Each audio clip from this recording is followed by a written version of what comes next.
We apparently have some infiltrators that have infiltrated this seminar.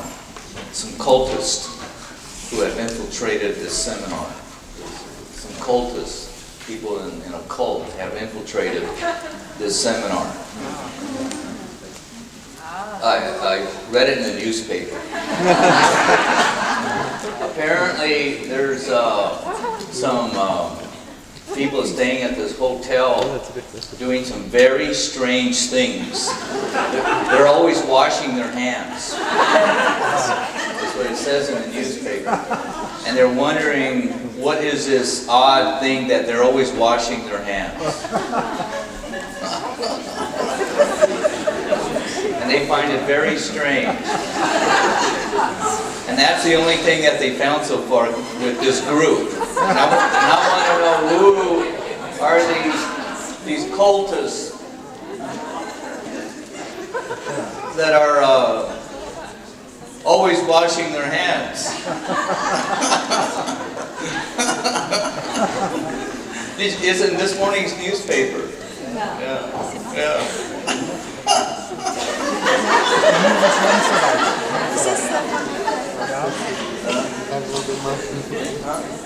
Does somebody have the newspaper article? Yeah. Yeah? Good. I'll read it all.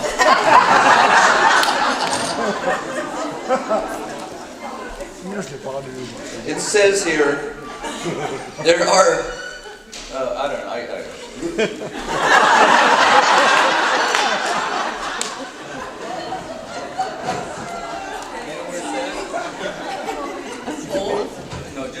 where they're washing their hands.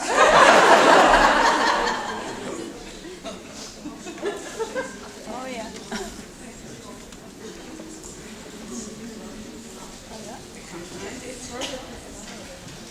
Yeah. You know where anybody find that part yet? Remember where that part is? In the middle? Here, I have it. Sie waschen sich ständig die Hände. Ja, genau. Doch dann seien aus einigen Hotels Rückmeldungen über die komischen Leute des Seminars eingegangen. Sie waschen sich ständig die Hände.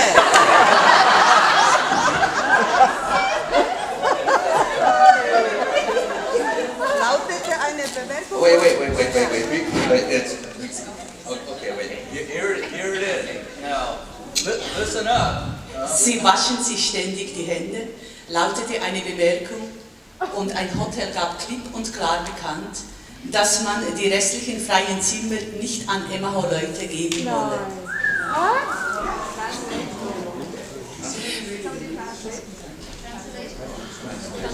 Translation in English?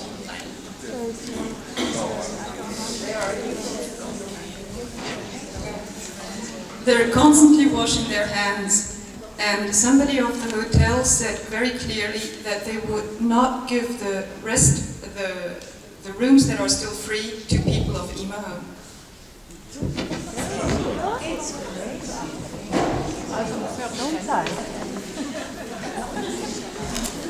Funny, huh? Yeah. Emaho?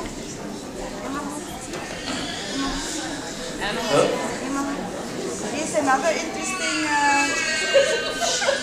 interesting sentence, that it is not planned to influence people on the streets.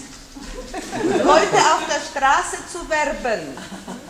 You know when for instance, the Jehovah's Witnesses go in the streets and they talk to people and try to convince them. Oh, yeah. But it is not planned that you, better said, we don't plan to convince people at the streets. Oh, yeah.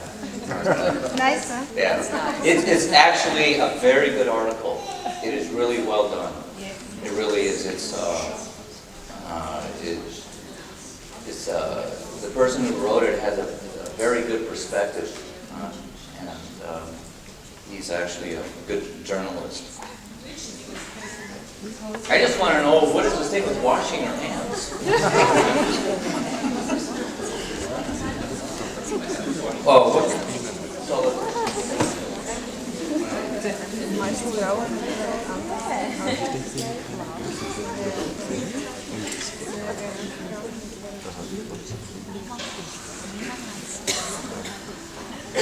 Yesterday, we did not meet yesterday. Had very good personal reasons. As most of you know, my first child is, no one knows what's wrong with him, but he has deteriorated, and it has greatly affected his mind, and he's been deteriorating now rapidly since age 14. I think it started at about 14, 15. We saw signs when he was much younger, around 9 or 10, but then he came out of it and then went back in, and he has deteriorated a tremendous amount in the last 2 or 3 years. And he's in a hospital right now. And in the last seminar, I showed brain scans of his brain, and we could see that his brain has the capacity for a person to utilize the brain matter has deteriorated a great deal, and so therefore it's affecting his, visibly to see his behavior. He doesn't know he's in a hospital. He knows he's in a hospital, but he doesn't know. And after I described how his behavior had diminished so much, and after the workshop, this couple came up to me, and just last January, their son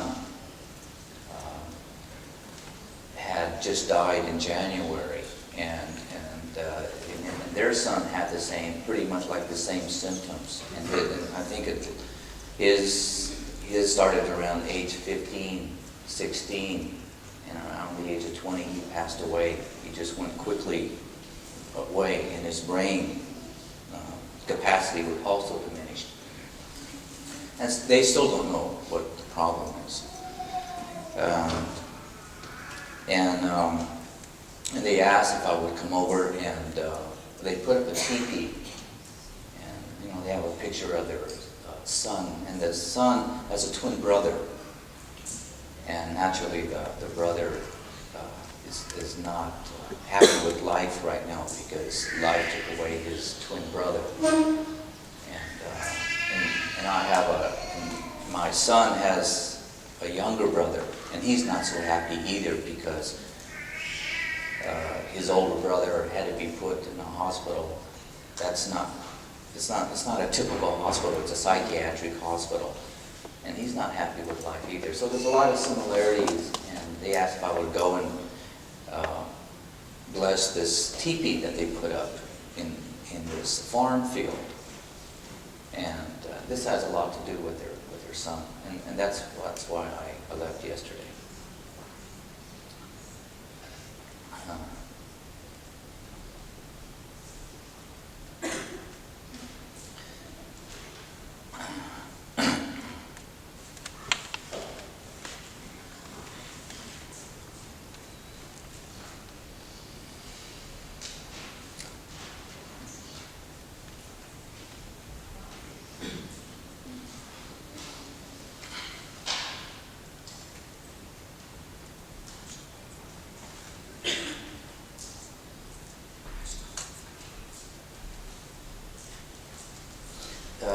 The other thing is, some people, they felt cheated that because they paid for a whole day and they only got half a day. It's true.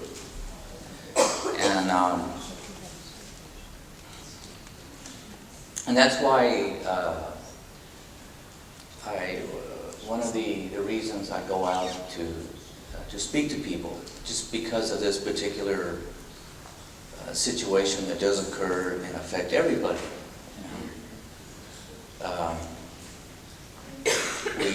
We pay for a whole day and only get half a day. We feel somewhat cheated.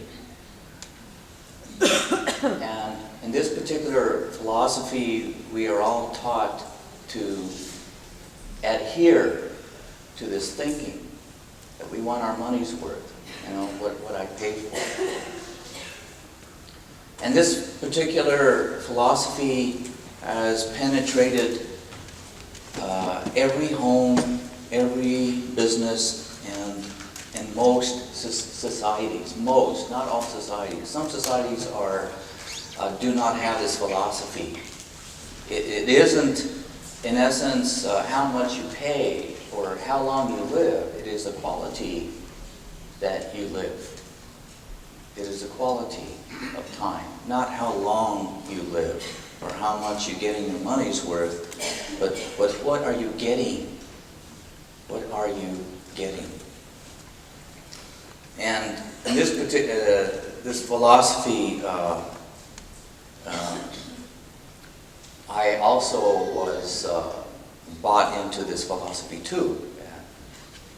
Many years ago, when I started to teach, usually I worked on a one-to-one basis, and I would work one person for almost half a day, and sometimes a whole day, just really, really work them. And there was this one person that about so much had happened in half a day. So many wonderful things that this lady got to see that it was over. But she paid for the whole day, and so she wanted for me to stay with her for the rest of the time. And I realized that there is something more to just teaching in life. That we have this expectation that's really built in, that we can go to, we can really go watch a miracle. But I paid for the whole day.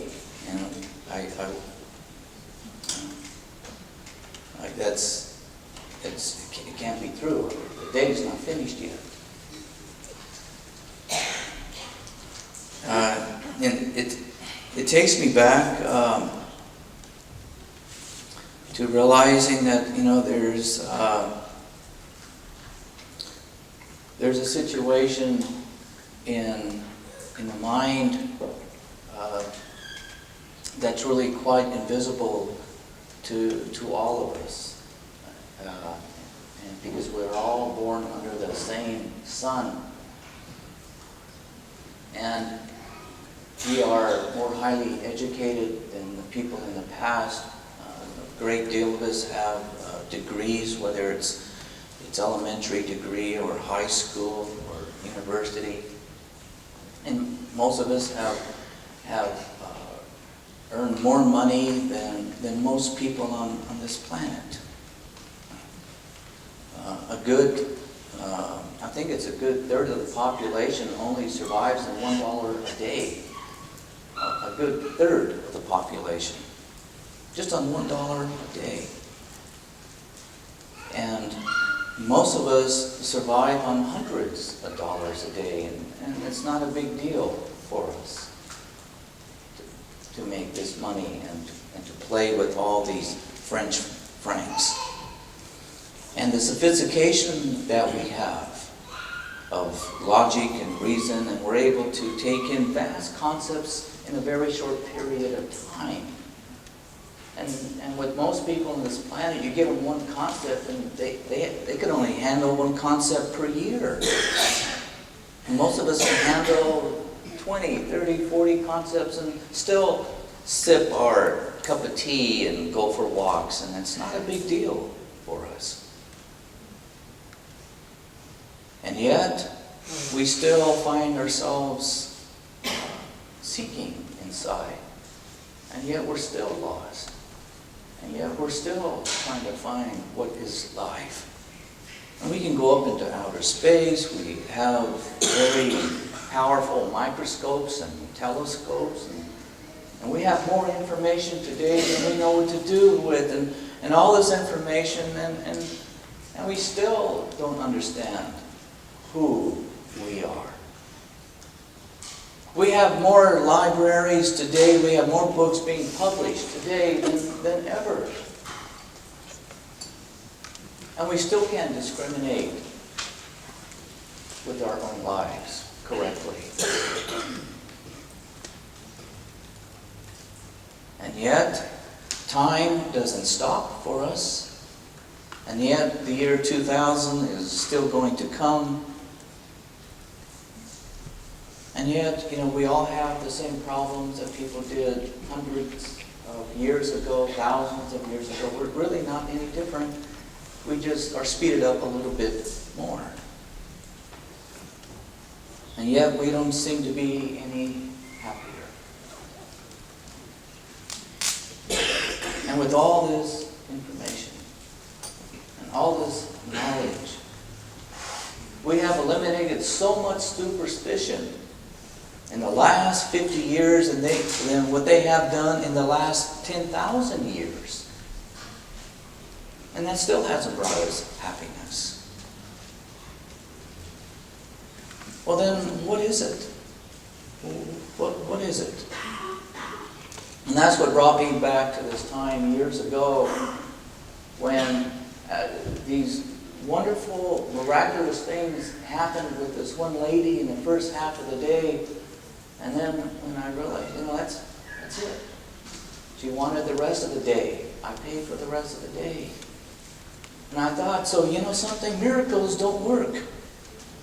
They really don't work. Miracles have been happening for eons on this planet. And I realized they don't work. They're worthless. What really matters to us is, do I get my money's worth? That's what matters.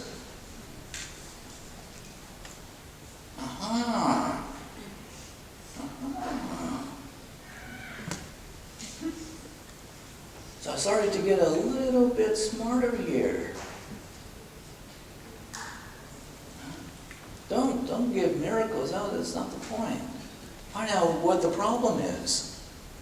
And the problem is our very subtle conditioning at a very early age that we all actually have taken for granted, that has really become quite invisible.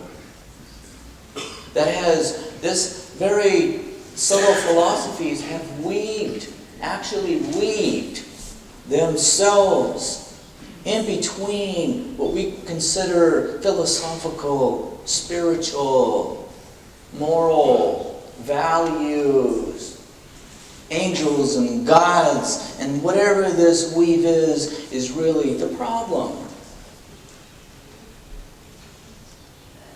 Then I started to point my eyes and turn my direction to go and find these very fine threads that are really quite invisible to the human mind. And yet, we talk about it and deal with it and we discuss it every day. But it has developed such complacency, we don't see it.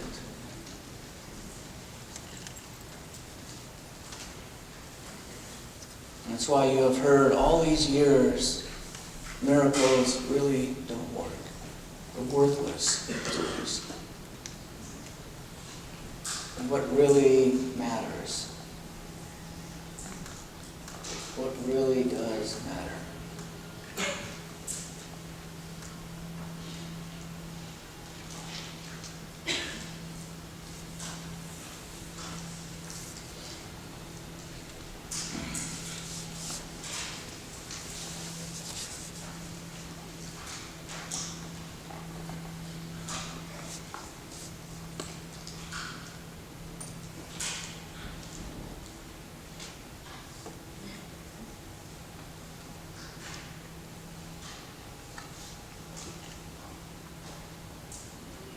That's why it's always been so difficult to describe what it is that you're learning here in these seminars, or what it is that has happened or taken place in the last 4 days, or the last 7 days.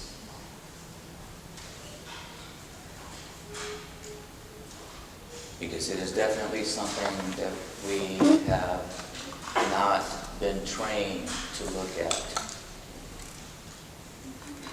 In essence, it's kind of like we find it, if I could just point my finger in the right direction and the finger stops at that particular point, then I can say that you are my problem. Then that is my problem.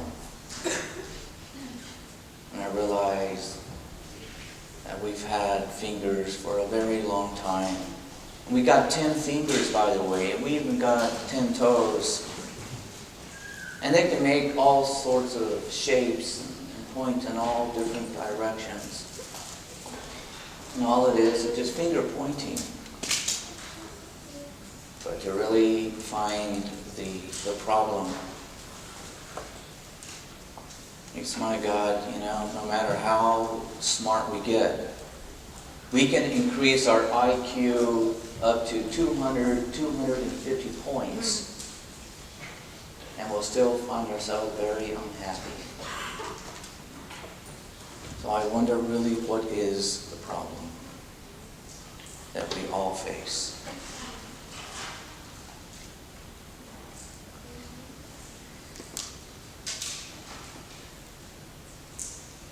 A very subtle, quiet, invisible, and yet intangible, and yet tangible.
What do you want to talk about? Huh? Oh, the DNA. Yeah, let's finish the DNA and the criminal mind. What is it with the criminal mind, and why be a criminal? It's more profitable, and you don't have to work.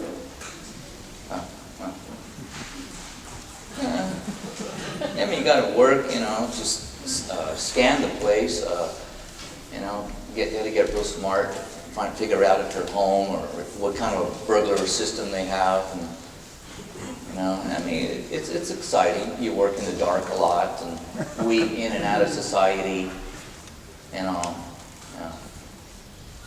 But if you have a criminal mind, it's very difficult to be anything else than a criminal. Very difficult. Just take your mind.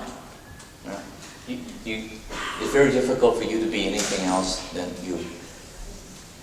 Very difficult, huh? Very difficult.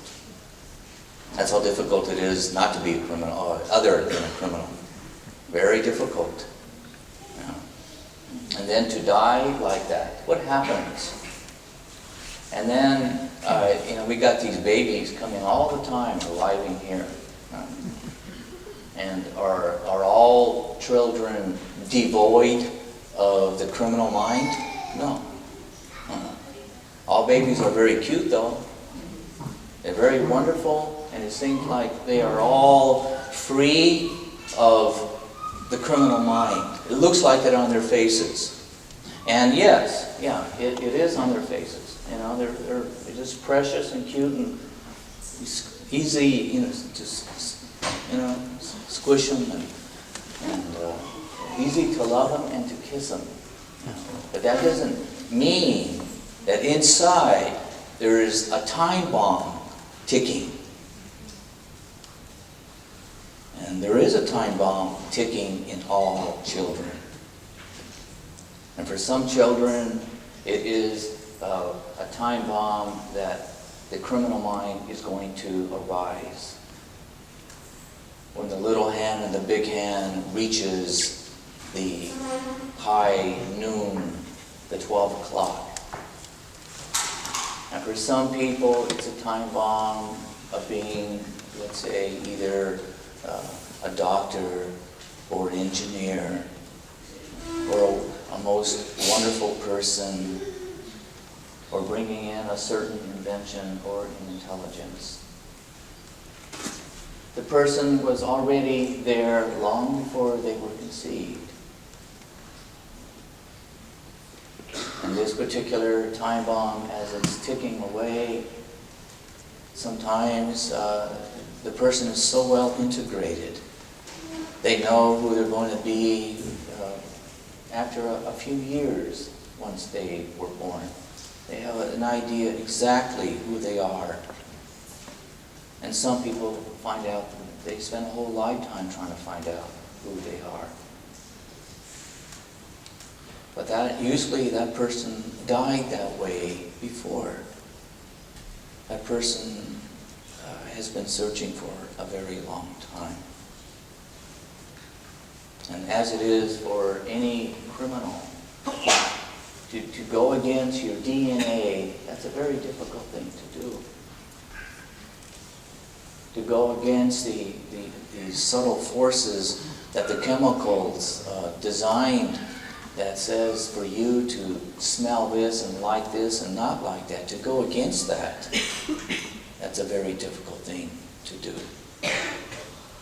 Because very, very quietly, the minute we are born into a physical body, our feelings and our thoughts has to go through this chemical factory. And this chemical factory is already set up of what to do, what not to do, how to be and how not to be.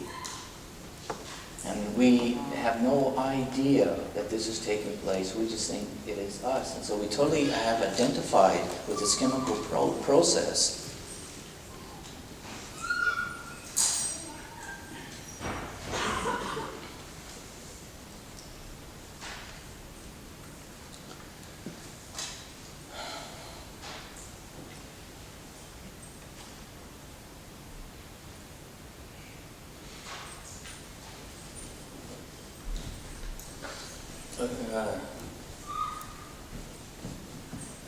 I'm going to continue and stay with the mind.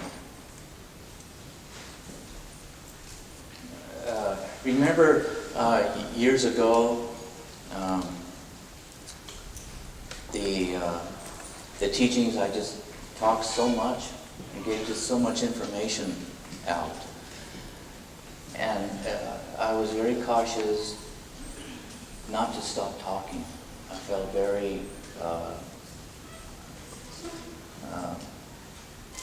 insecure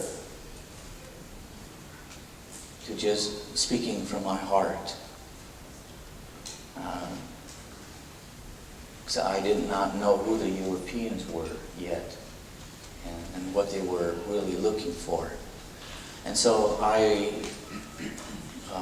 felt that most people want information. And so I spoke from my mind so much in these first early years. And the minute I would stop talking, I started to feel that you're going to get bored. You're going to feel you're not really getting your money's worth because you want this information. That's what you're paying for. And it took a few years to feel comfortable not to just give information out, but to give another kind of information. And when I started talking about this, it takes me back to my old feeling of just putting out information. So the criminal mind,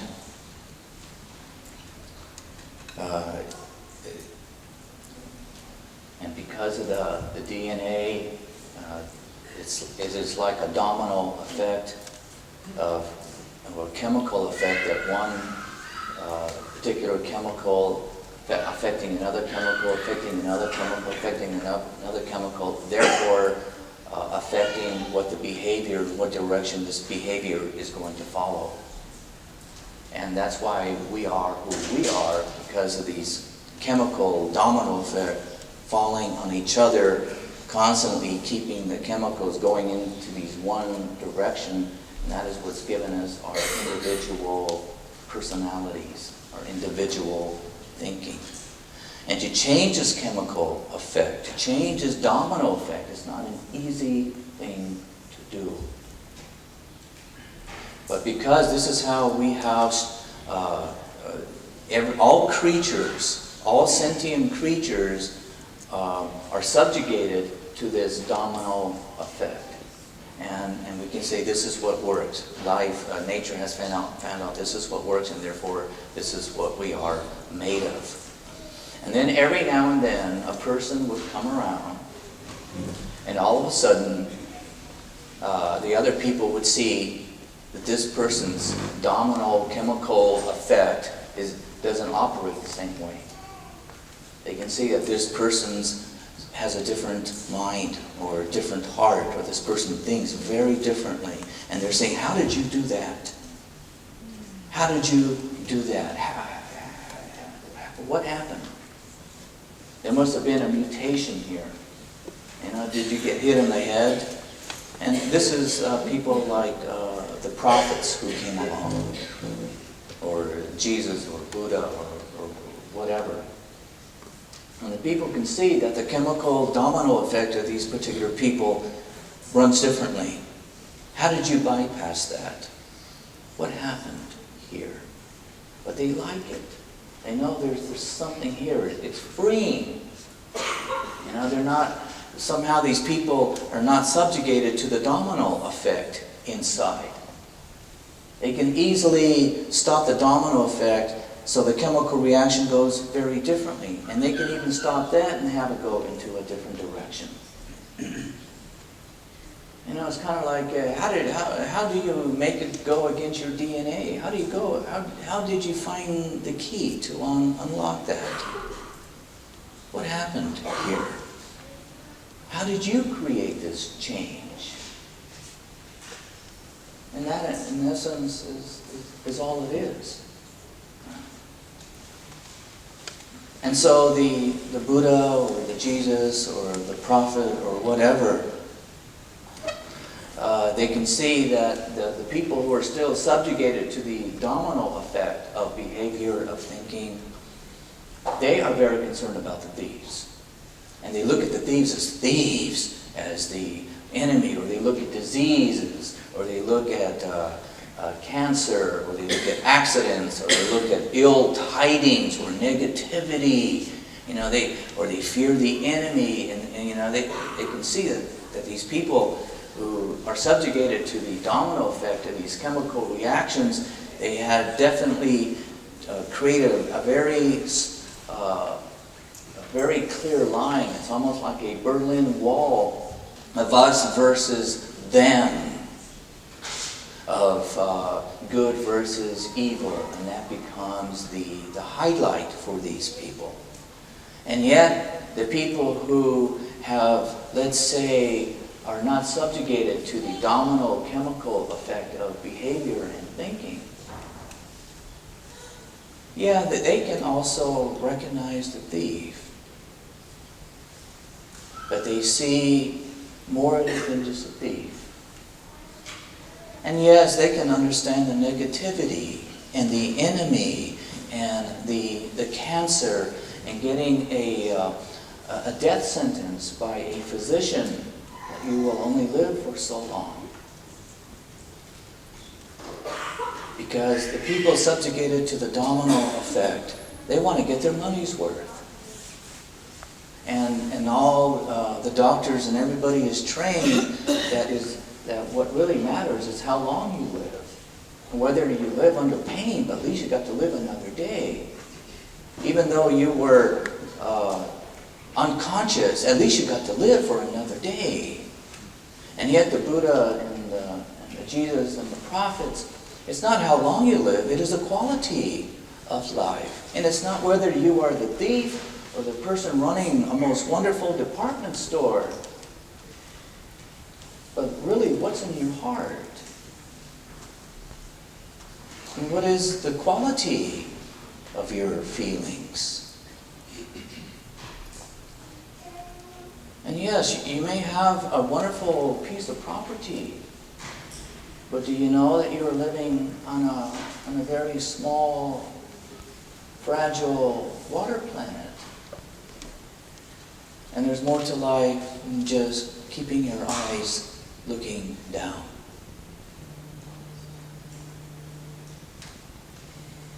And your dreams are just not your dreams. And being able to walk down a cobblestone street and being able to have read 10,000 books, and you have many facts about what has taken place in history at the tip of your fingers. But are you kind? Are you kind to your own cells in your own body? Are you kind to the various shades and darknesses in your own mind? Do you have the capacity to forgive? Is your internal eye open? Can you see that there is more to life than just good life?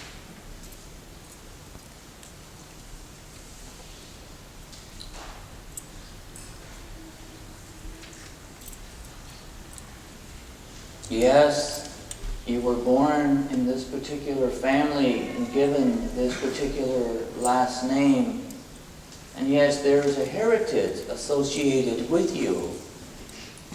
And we can even kind of match up your DNA into really almost what family you belong to.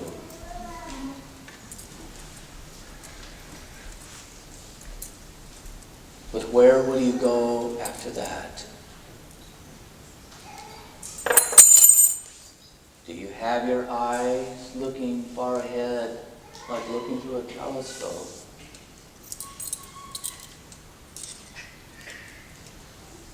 Do you have your eyes in such a way that you can turn around in a moment's glance and look behind you and see how far you have come?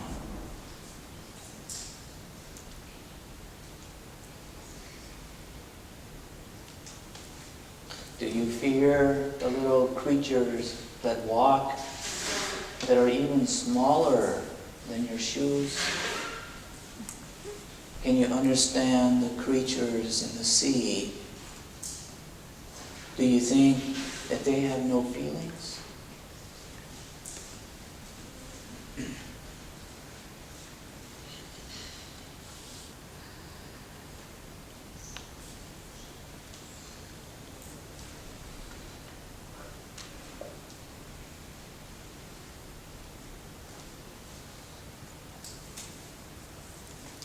has this domino chemical effect,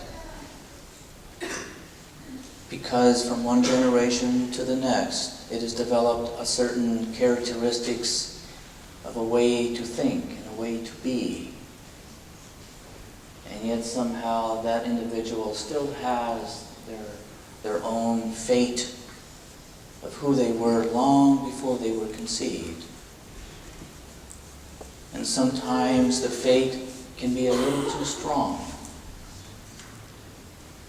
And sometimes that time bomb, as it slowly ticks and reaches a particular moment in your life, and whether it is erupted with an illness of just having the very simple common cold, or maybe it's a terminal cancer, or maybe you have won the lotto, or maybe you could say your future husband or wife has just walked through that door.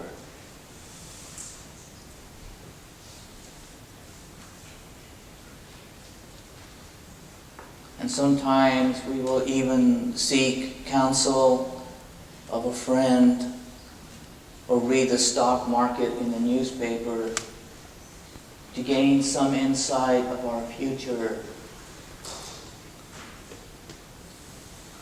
It's good to increase the stability of our wallets.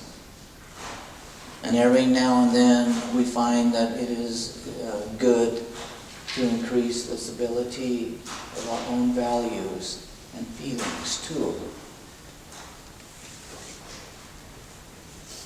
And sometimes as a whole nation we will go to war claiming that we want to, we go to war to help people be free, but really we want to protect our investments of oil, or maybe that they have diamonds that we know we could use. And a whole nation, hundreds of millions of people can deny why they really went to war. And if millions can deny this, it is much easier for one person to deny. And as the chemical domino effect continues to run inside our bodies of how to be our family, to be ridiculed by our government or a friend, not to create too big of waves, but yet still have some form of an identification that we can say, this is me. As you can recognize me different than the crowd. And yet we are all still like pieces of stone. Sometimes we can think ourselves like sticks. And sometimes we are very much water, 97%. And yet whether it be water or stone or stick, we all get radiated not only by the sun, but by other people's feelings. We get radiated by the town, by the newspaper article. We get radiated by living in a household raised by mothers and fathers and brothers and sisters. And pretty soon we can tell who is Swiss and who is German, who is Russian, who is from Africa, who is Indian. We can see how it really distorts the faces from the people living in the South versus the North. We can see how it affects the shape of the eyes and the walk, and even the philosophies and thoughts and feelings. Deep inside the skull, this chemical reaction, this domino effect is very difficult to stop. For if you really are born in China, it's difficult to be anything else than Chinese. If you're born on top of a mountain somewhere in a continent, it is difficult to be or think other than Swiss.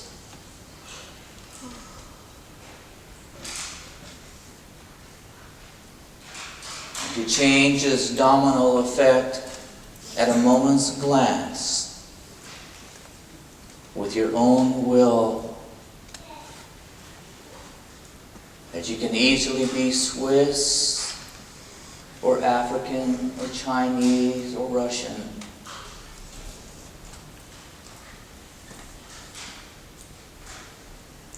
Because somehow it is just not through the DNA. Somehow it's just not having light skin or yellow skin or blue skin or orange. It is just not having a particular fabric of a color or a dress or a suit that really determines who you are. A very funny thing. We get pushed through a particular canal, a very dark canal, to be born into this world, to be born totally naked. And yet after so long, we become a little self-conscious of our nakedness. But then in time, we get so used to thinking that no one else can see my deep, innermost secrets.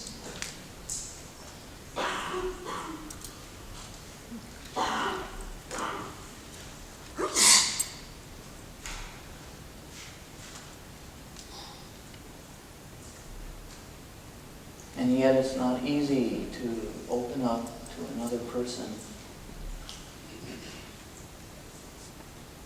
Because most of us are raised to be very independent.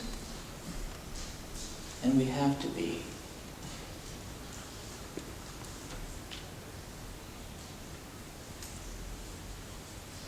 Sometimes some of us are blessed with a brother or sister that we can sleep with next to us in our bed.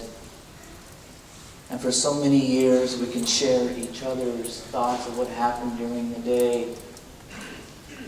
But after our body ages, after so many years, we have to go into another bed and sleep alone.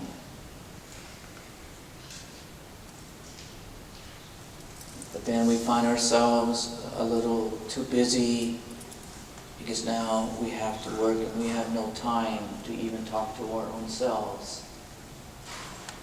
And sometimes we're just too tired to even think.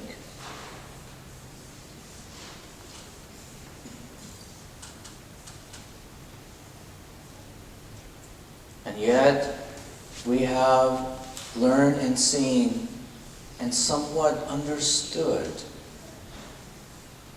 that time does not stop for the old or for the young. It does not stop whether you have the common cold or a headache.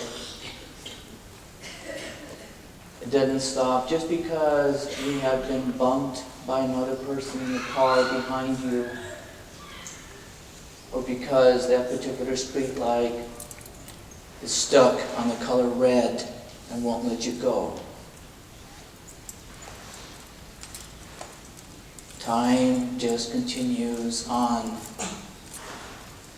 And just because you have finished reading that book and closed the last chapter, the end of story, a good story it was, well written, time does not stop. And just because you can close your eyes and lay down your head on that pillow at night,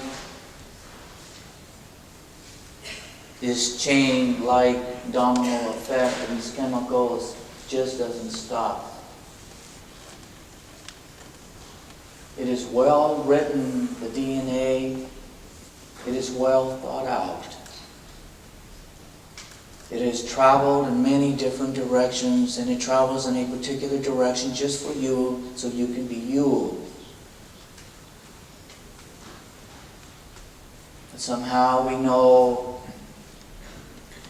that it has given me my life, given me a name, given me a certain personality trait. It has given me a certain behavior. I have survived long enough to realize that there is more to life than just traveling down this one particular direction. And sometimes it's very difficult not to be good. The domino effect is a lot stronger than my feelings. And sometimes I just cannot stop but hurting you. I can't stop it. And sometimes I cannot stop loving you. The domino effect is too strong.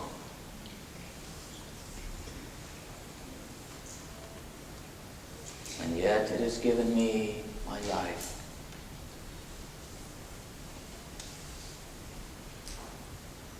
And yet it has given me another day. And somehow I know inside there is another way.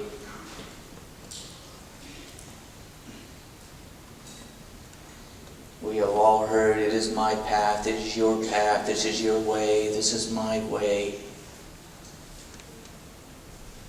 And maybe those are just really for the domino effects.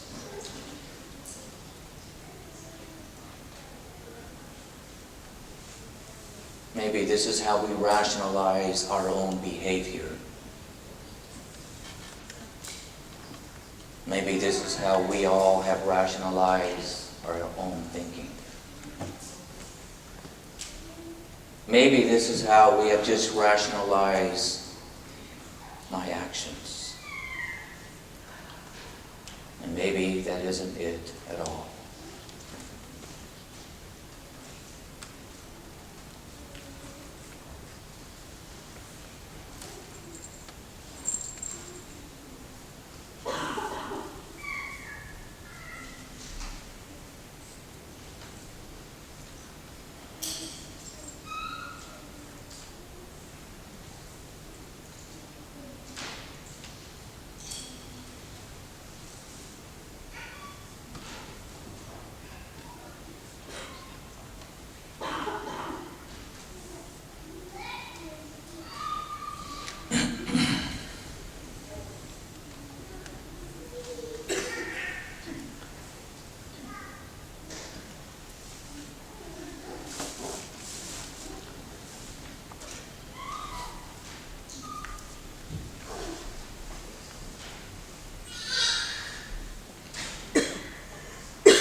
I know if my mind is healthy or if I hide something? Maybe I don't know. Yeah, that brings us to yesterday. How do I know if my mind is healthy? And And maybe I don't know that I'm hiding something. yeah, maybe I don't know that I am hiding something.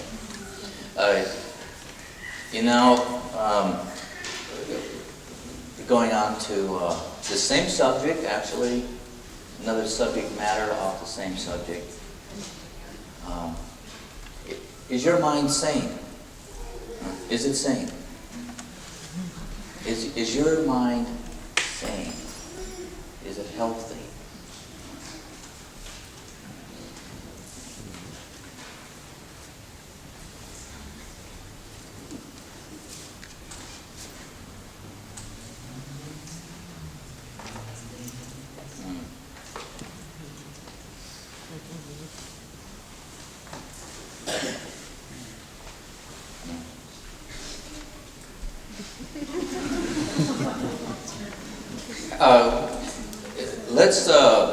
What are the clues to use to determine if you have a healthy mind or a sane, insane mind? Well, let's put it this way. Let's already kind of break this up into some boxes. There's clinical insanity, and then there is sociological or social insanity. Okay, there's a difference. Okay, the clinical insanity I think most of us, we can put that box away. And that's not, for most of us, that's not it. And we're okay. So that brings us to the social insanity and social sanity. This is what we are all dealing with. And then we have a clearer menu to look at, to choose. What do you want to choose? And this is up to you to choose. And there's ways to find out if you have social insanity, or a little bit, or a lot. And there's ways to look at this. Like there's ways to find out what kind of IQ, or what are your likes and dislikes. Are you good to run a country? Are you good to run a store? Or are you good just to play all day? There's ways to find out the various personality types. And this is one thing to find out. And one way to look at it is if you can remember your dreams. What are your dreams like? What takes place in your dreams? And how are your dreams? How sane are your dreams? That is, you could say that usually you have to go through many stages. And then when you become more cognizant of your dreams, and then you look at them, and that will determine a lot of what your mind is like, because that comes from your subconscious. Most people determine their sanity according to their conscious behavior, their conscious mind. And that is wonderful for society and your friends, but that doesn't determine your sanity. Your sanity is really determined by your inner mind. Some people will call your subconscious. That determines your sanity or your insanity. And the people who are well versed in the mind, psychology, psychiatry, and good counselors who develop some consciousness, this is what they look at immediately: the inner mind.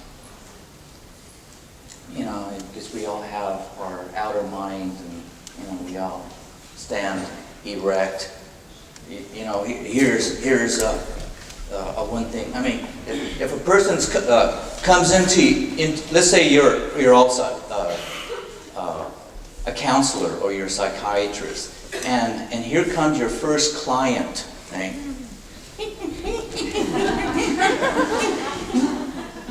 Okay. No problem. But if the person comes in like this, okay, you're going to have to go through a lot of stripping. A lot of stripping of the person's initial structures of body, speech, and mind to get underneath the carpet, because they are well hidden. And this is what you have to go through. And yesterday when I made the comment about the mind, I say, if you want to come in like how I first came in, bent over,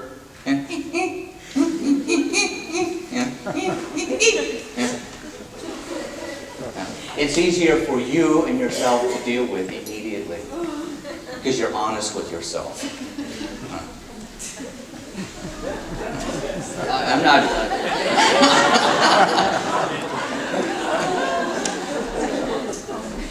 I don't know if you understand me. I'm not saying coming in as an animal, but sometimes our behavior is animal-like, or sometimes our thinking is very disruptive, and it's cruel. It's very cruel. This is what I'm talking about. You're being very straight with your attitude, your behavior, with yourself. And for years we talked about putting everything on the table in front of you. We are glass houses people. And this, my objective, is to get you to understand you cannot hide from life. And the more you are comfortable with that and make it okay, is what creates the medicine to give you in your hand the medicine. So the ill mind can become a healthy mind. It's a very simple concept, and yet it's not easy to do or to meet.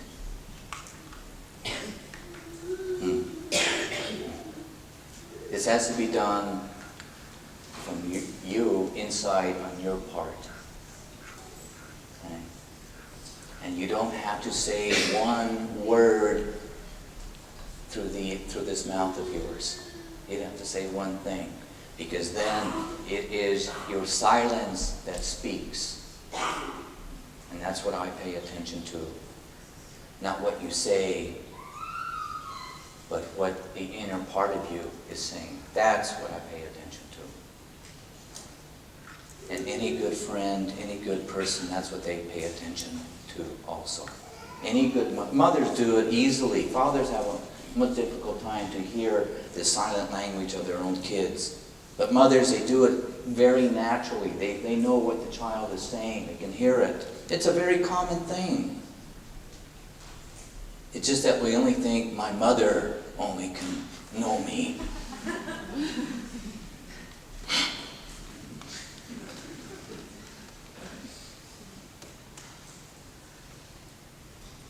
Let's take a break.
Sandals. A lot of sandals.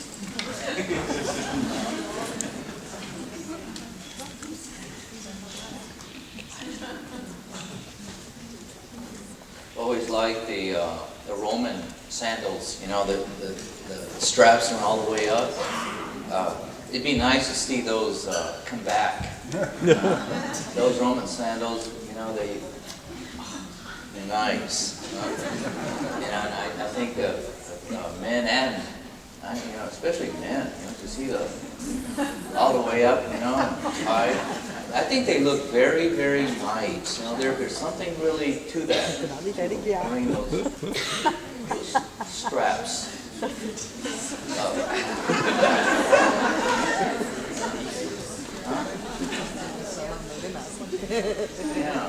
Yeah. You know, get the straps. But those really, it's a beautiful design. You know, I think it gives a lot of character to the feet.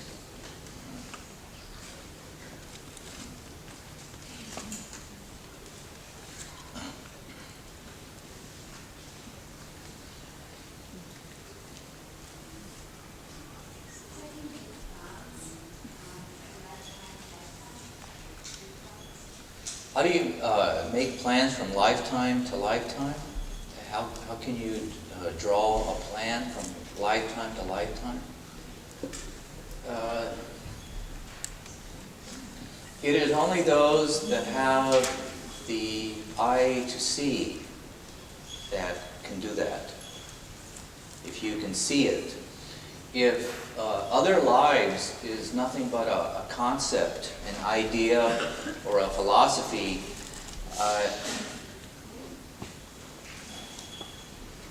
it's difficult to make good plans because you're making it out of a philosophy and a concept. Until one sees it, knows it, not just sees it, but you know it, then it's different. Otherwise, it just stays as a concept. And if it is still a concept, and it's something that is nice to believe in, or it's a wonderful idea, or you hope it's true, then my feeling is it's best that you wake up in your life. Get to know your feet first. Get to realize where your feet are standing first. Because most people, their lives could be too complicated or a little too boring or painful or whatever. Then they want to make their lives better in the future, or think of their past lives as Queen Victoria in the past, or King James, And it's best to start where you stand. And it is basically not important to make future plans beyond your scope. Become very sane and very clear of what you can see, how far you can see. Get that established first. And then in time, your scope can expand out. If your life is not so good now, it can easily not be so good later. If your life is miserable now, you can pretty well count you'll probably be miserable later.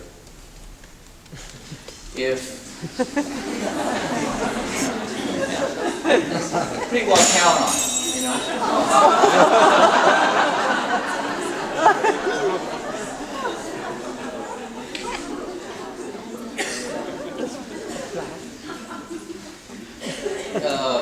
And one needs proof. You know, our mind needs a lot of proof about this, and so evaluate the life that you already know, which is this life, and go back 5 years, and look to see what your life has been like the last 5 years, and then go back 10 years, and go all the way back, and then reevaluate your life. It'll pretty well continue, unless Prince Charming comes in through the door and makes your life hell,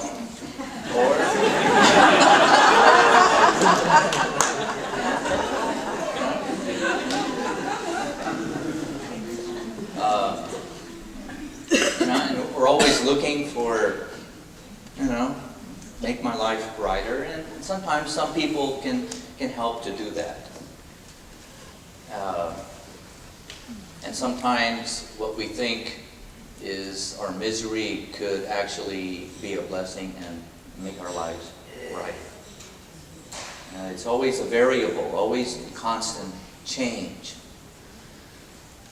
But evaluate your life. Go back every 5-7 years. And usually life works in cycles.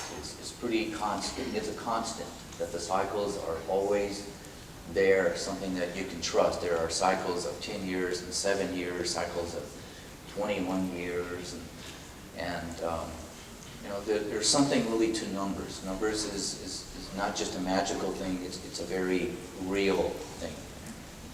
And then every now and then a miracle pops up and alters the whole course of events, and then you got to start all over again and reevaluate numbers again differently.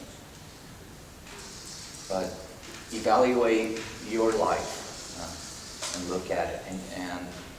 And it is good that there's continuity, that there's a constant, something that you can trust, that we need something that we can trust. You know, can I trust you that you're always going to think like this or have the same feelings or same philosophy? And it's important that we have this, something that continues that we can trust.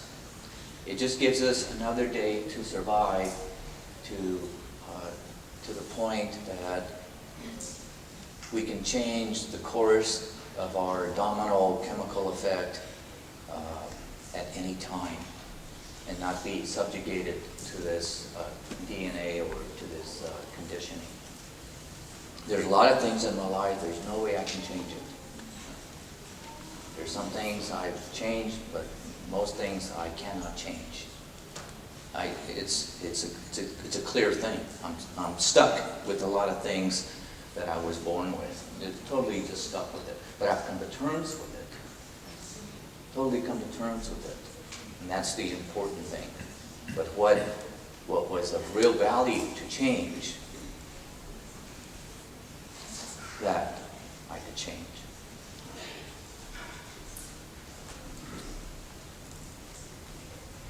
When a person comes to terms with certain fates, behaviors, and say this is just the way it is, it can start to work for you and not so much against you.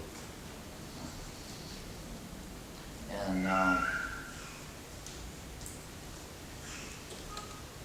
you've heard this many times, and I've tried to address it from many different directions. Many different directions, because it is beautiful. It is so beautiful once you understand it. But a lot of people look at it as a curse, and it's not a curse. It has taken each of you billions and billions of years in the making to make you. It has taken each of you billions and billions and billions of years to make you as you are sitting in this chair. A long, long, long time.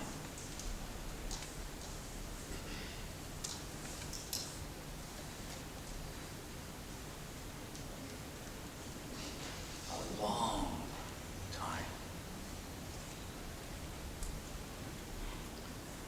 For the Spirit to come in fully, it is not an easy thing to do in this life.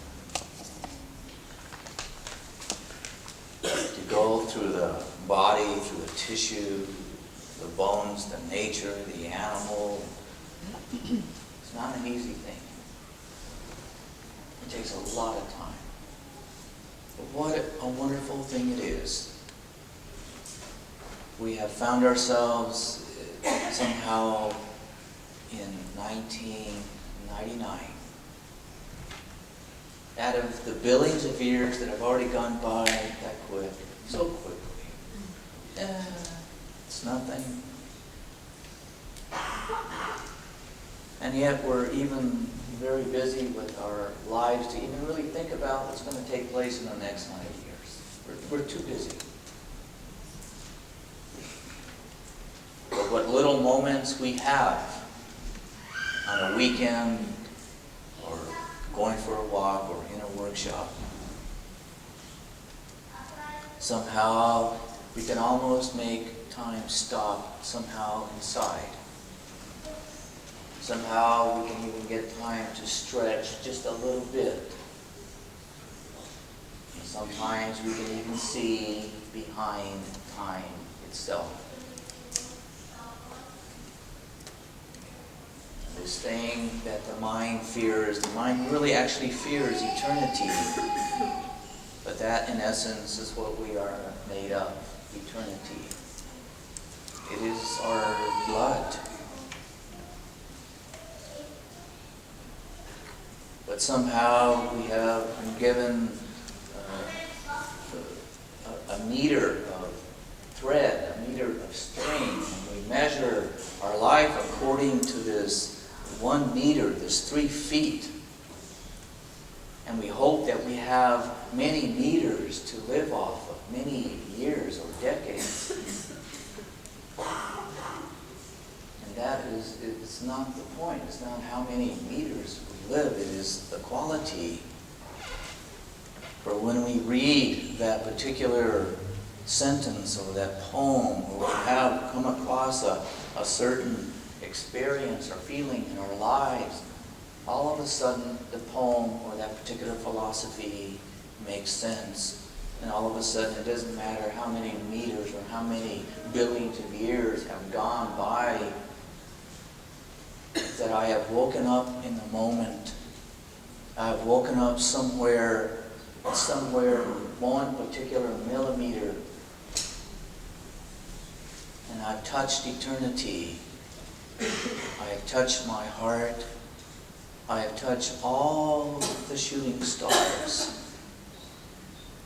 And somehow all my tears and all my laughter, my joys, somehow have just kind of like blended into one and into an understanding. I can see the miracles of all the centuries, of all the minutes. And it has taken life, and really a history book really just belongs to a book. History just really belongs to a book. And one day the future will also turn itself into a book, into a history, and all the future will also one day just belong to a few simple pages.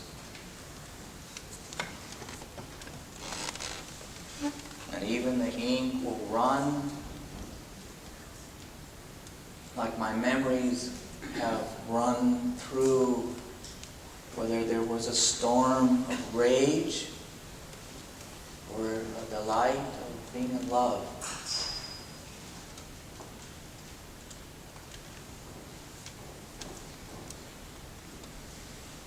Somehow I made it this far.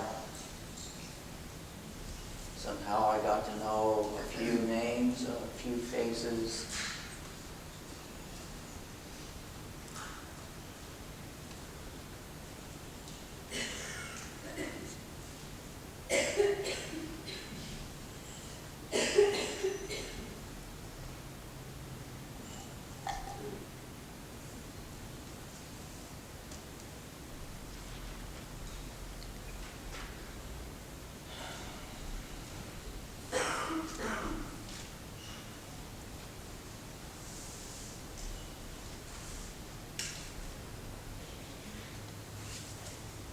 Your billions of years in the making.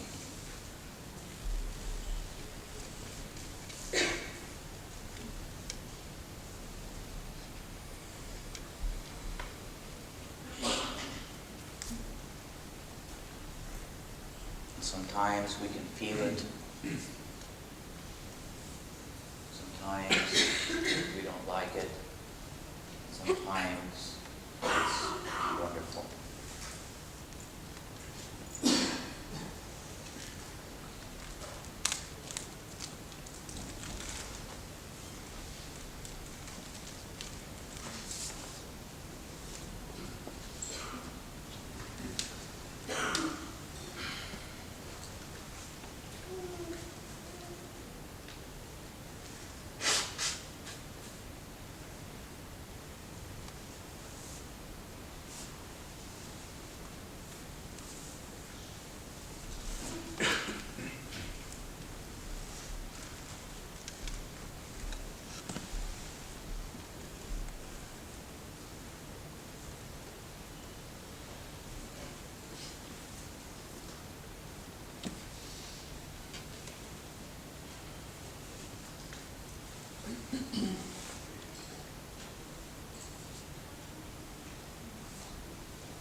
event where I can actually feel at home, literally feel at home, is the fire dance. And I feel natural, feel at home. And there, I don't have to speak, but I speak. And somehow in between the drum beats, in between each time our foot leaves the floor, somehow in between our thoughts, somehow in between our feelings, where all of a sudden time seems to disappear. An hour can go by so invisibly.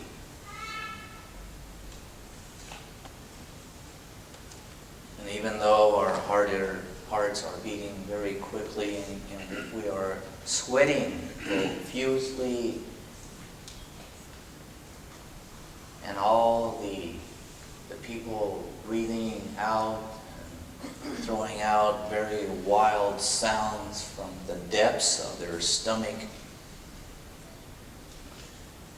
somehow it's very quiet. Somehow the air is very, very still.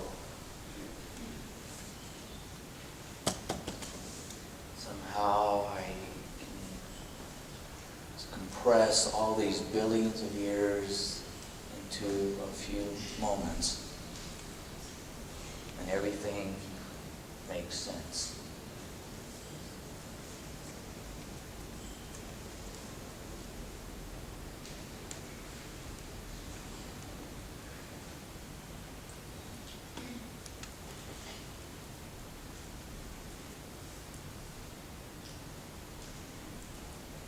Do not devalue your life.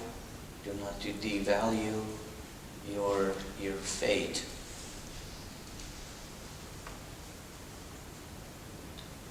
Some of us somehow seems to skate on rollerblades or surfboards much easier than others. And for some of us, life is very difficult. And whatever your life is, it has really taken billions of years in the making.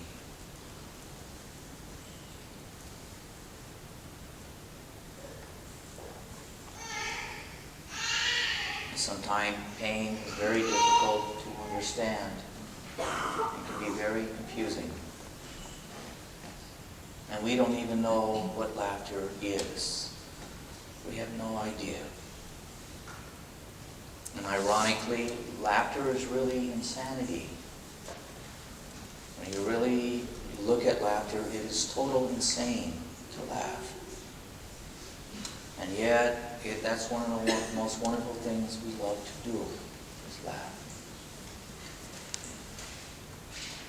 What a paradox it is. Light will go away and somehow come back.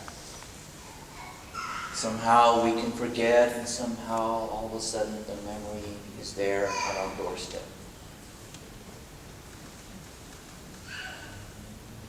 Somehow there's almost like a game of hide and seek. And yet it is no game. Maybe it is something more than just that the sun sets in the evening. And maybe it's just nothing but the sun rising in the morning.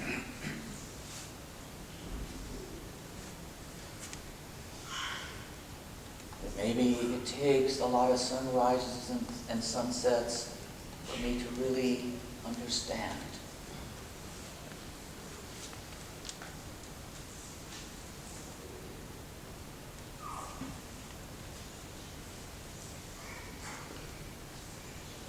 We have not been raised to think, to feel, and to live as a paradox. We've all have been raised to live either on this side of the fence or the other. We all have been taught to think only from this side of the fence. And we have no other references.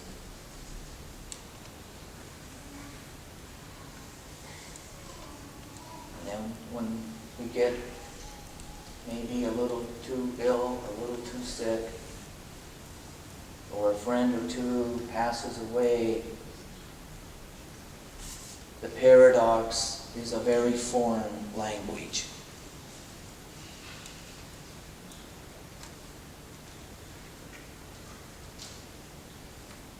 And this is where we should start to speak to ourselves in a very personal way.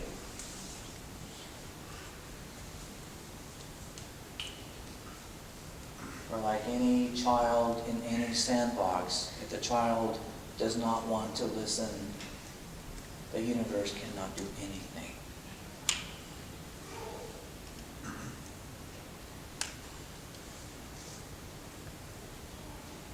Without help, there's no way I could be standing here. Without help from others, there's no way I could have done this alone. But it took a great deal of relaxing my inappropriate pride. It took a tremendous amount of effort to relax my arrogance and realize I'm going to need a lot of help.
Somewhere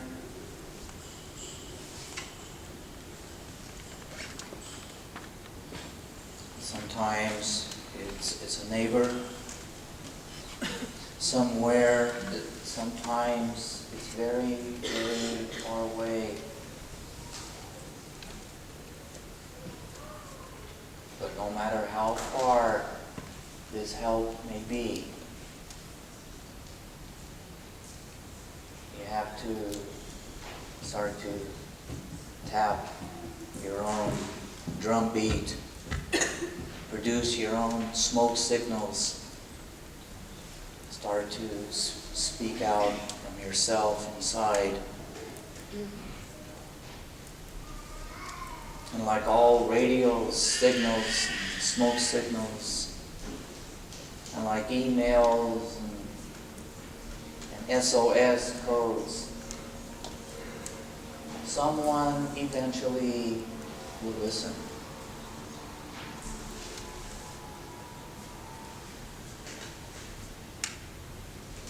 No one can exist for billions of years and not have many, many, many friends.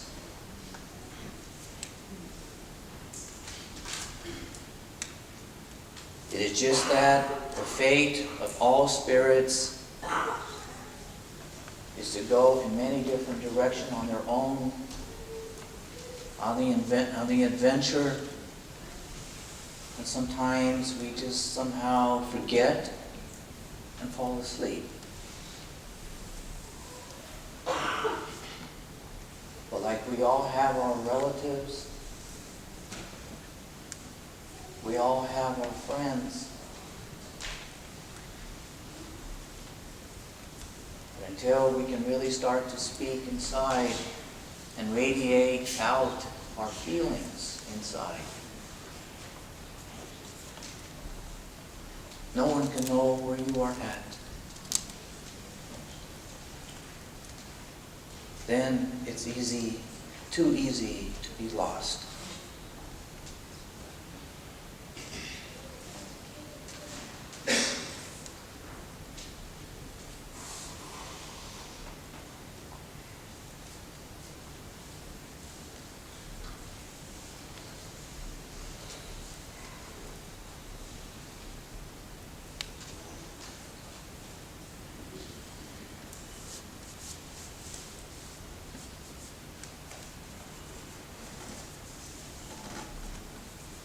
We're going to do a fire dance this afternoon. Pay attention to the drum beats. One thing that is interesting, after the dance, sometimes it draws people in from outside because they hear the drum beats.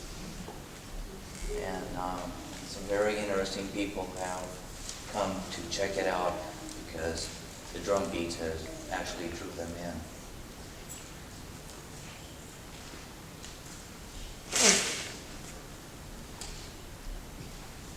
Somehow your drum beat has drawn me in too.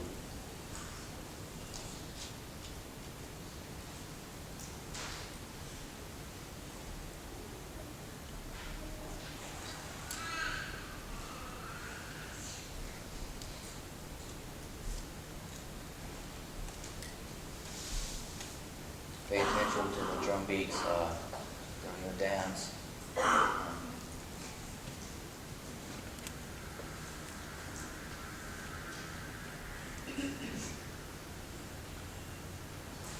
There's a lot more that will come into this room, more than just you and me.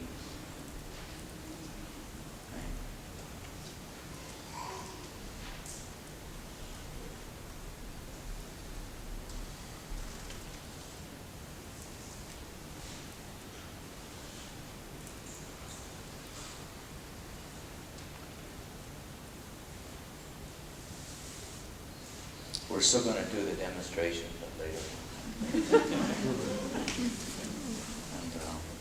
And don't eat too much, okay? Okay. See you around 3.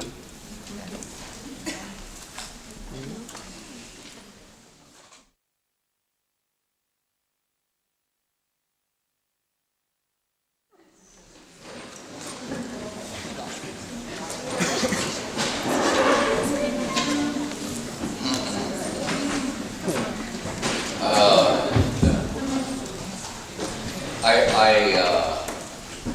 heard that from a person who was new, and you know, this is the trouble with new people coming in, and sometimes I feel like not letting new people come in to see the fire dance. The teaching's okay, but the fire dance is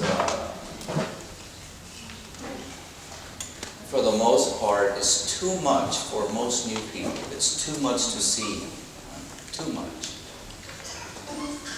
And because it scares them.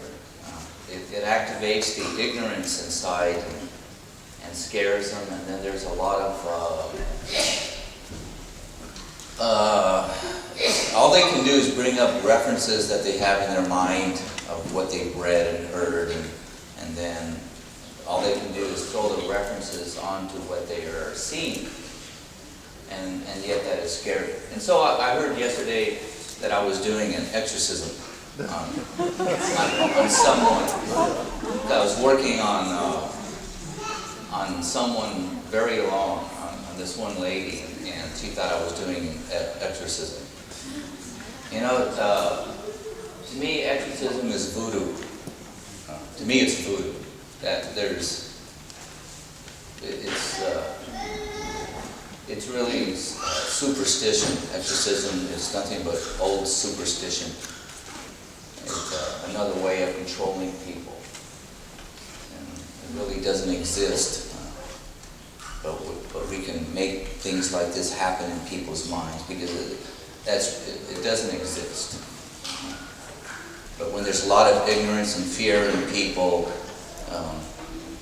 and you hear about getting possessed, and then some people feel a little bit crazy, then they can think they're getting possessed, and then there's somebody out there that can do an exorcism and relieve you of your pain and suffering, and so a whole drama can get started as a result.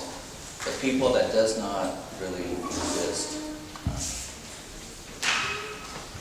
And I wasn't doing no exorcism.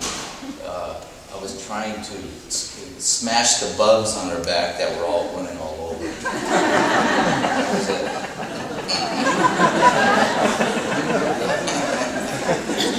Nothing unusual.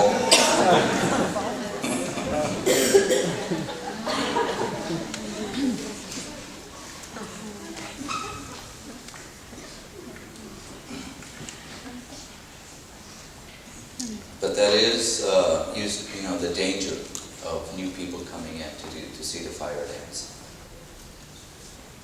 And the other thing is because the dance is a dance that people have never seen before, and it looks wild, and it is wild.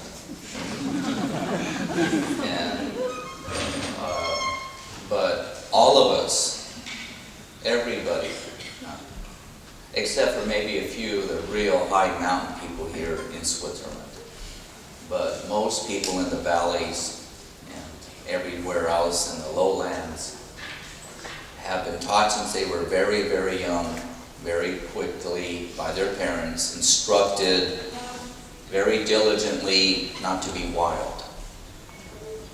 Especially when guests come over. Don't embarrass me. And over the years, our conditioning came in. It seeped in, and we became conditioned not to be wild.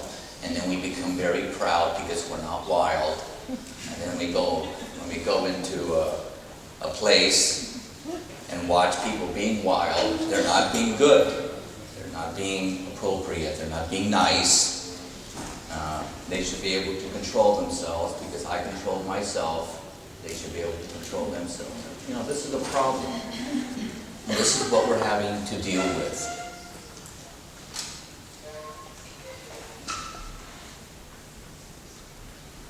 And it's not easy because society is so, it's very pleasant every day in the streets. There's really no real demonstration. Not like in some other communities, like in France, there's always demonstrations going on. But here in Switzerland, things are more under control. And in America too, in a lot of places, and we get used to that. Our eyes and brains get used to seeing this. And when things such as the fire dance, you can see that there is no control. It can be a little bit scary to the brain inside. And that's what makes it difficult to let new people in to see the fire dance. And I'm still contemplating maybe they should almost wait maybe a year, get teachings for almost a year before they get to come into the fire dance. I'm still thinking about that. So the brain eases up on the tension inside. Because all of you, a lot of you went through the same thing too. The first time you saw the dance, looking at your eyes.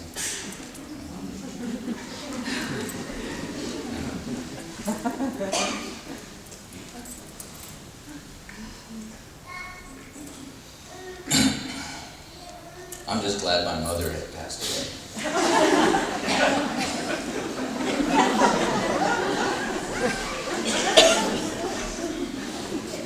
Really.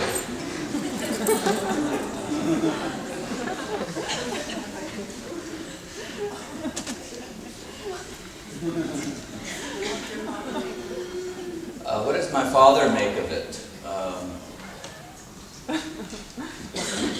When I brought my father from America to see that, I was sweating at night, before the fire dance, and thinking that instead of wearing the bones, I'll just wear my suit or maybe my tie, maybe not with no tie, or and then just maybe instead of the heavy breathing, just maybe.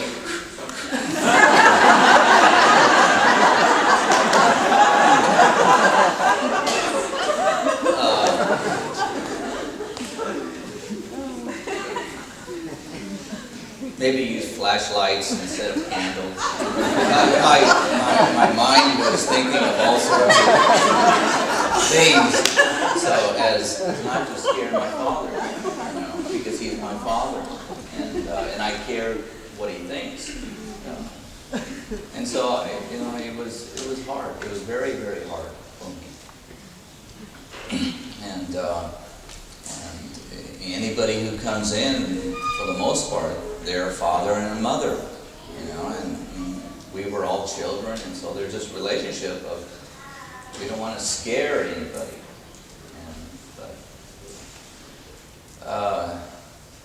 My father was concerned that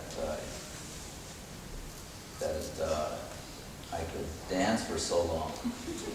He was concerned I would have a heart attack. He was very concerned. And, he says, "This is the first time you've done this, like that." And I said, "No, this is every dance." And he can't understand why my heart doesn't explode. And it's possible that the fire dance could take my life too. It is possible. So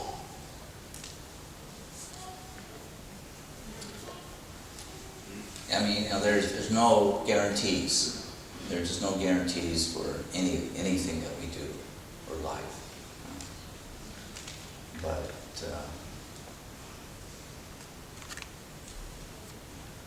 one person had asked me, how do you recognize a spiritual teacher?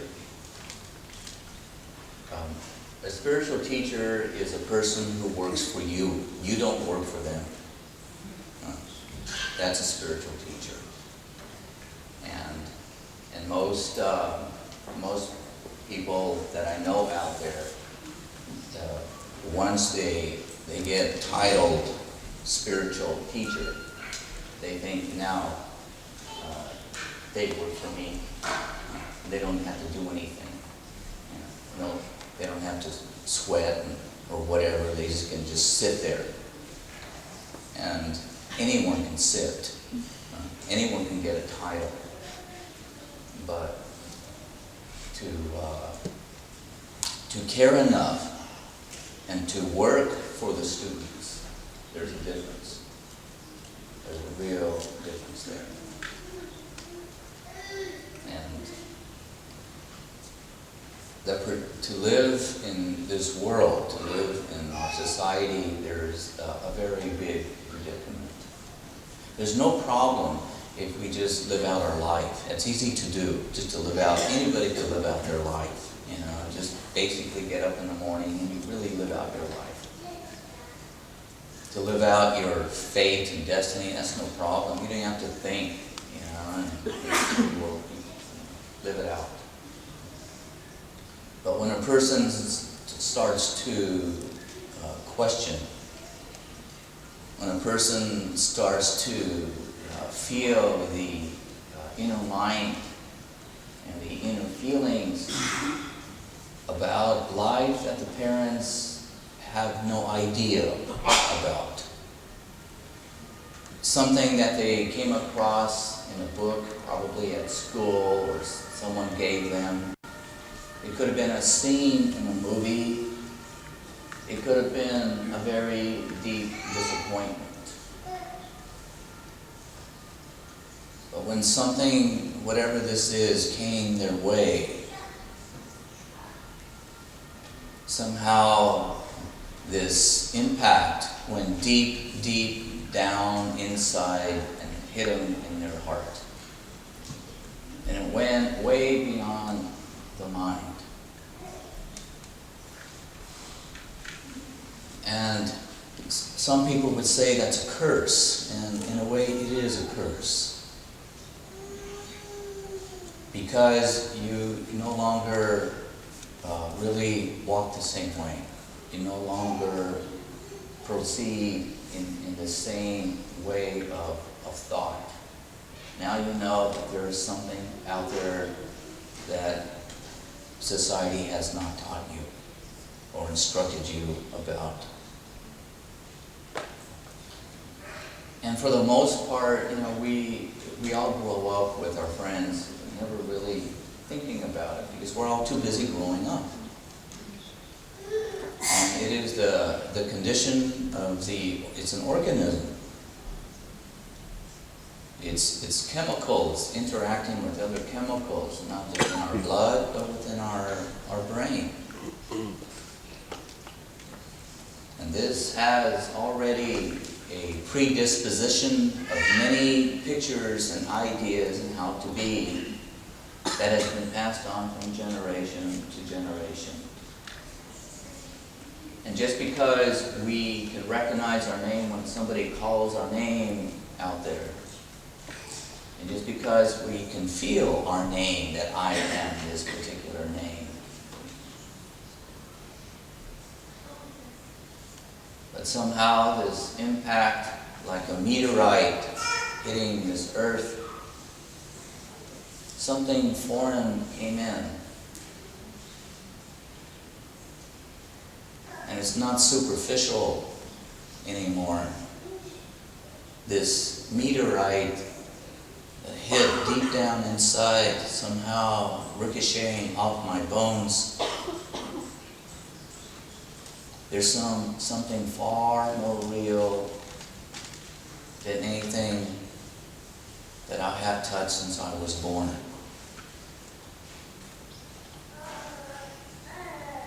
It's very easy for the people in society to get used to their religion, to get used to a certain prayer. How we get used to our parents so easily after so many years. And what a very funny thing, we don't really get to really think about who our mother and father is until they really pass away. And how it usually takes a very dramatic separation before we really think about the situation of that relationship. And that just seems to be very human to be like this. But this meteorite, this impact that somehow came in, and sometimes it will come in on the wave of a song. And somehow it activated a memory that's a very deep and long memory. It somehow goes so far back.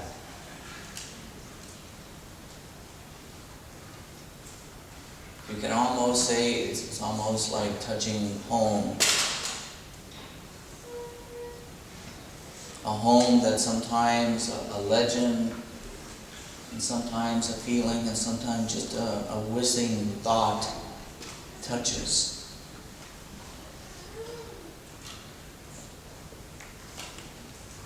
And then the search begins. And the person starts to have different eyes. It is, anyone can live out a life. Anyone can get speeding tickets, and everyone gets tax bills. And after a while, we have learned to go out and buy milk and bread.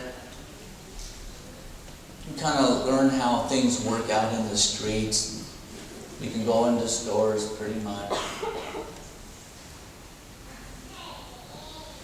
and realize it's not just to be another name, but it's a beautiful thing just to be another name in our society.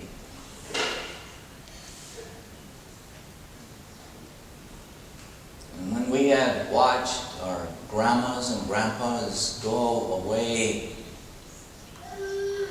and as little kids we could say, oh, they just went to heaven. They went for a long rest. Some of us thought a little bit more and wondered, where will I go to?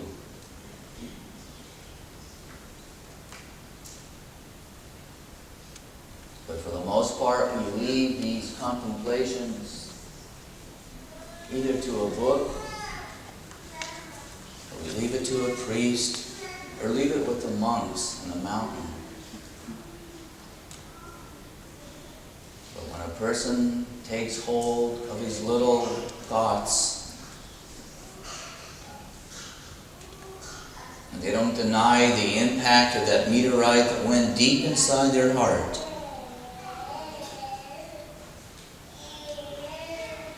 and somehow they follow that path.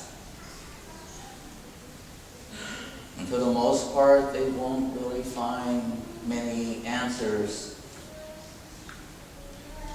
And usually they always find themselves in some dead-end alley. And it gets very discouraging,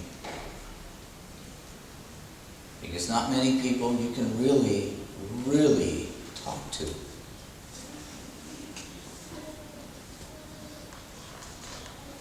So it actually becomes a very lonely affair. And most people, after so many years, give up. And they just end up just living out their life. Maybe this is what I am destined. Maybe this is really what humanity is. Just live it out the best way you can. Don't cause too much trouble.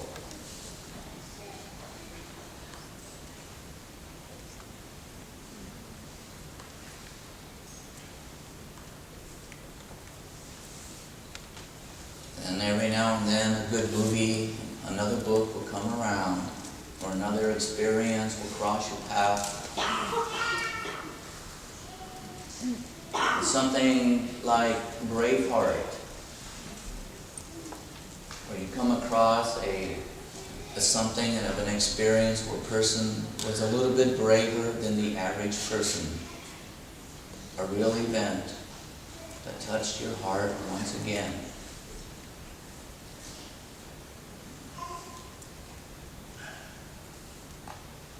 So you pick up your feet, you pick up your eyes, and you keep the search going.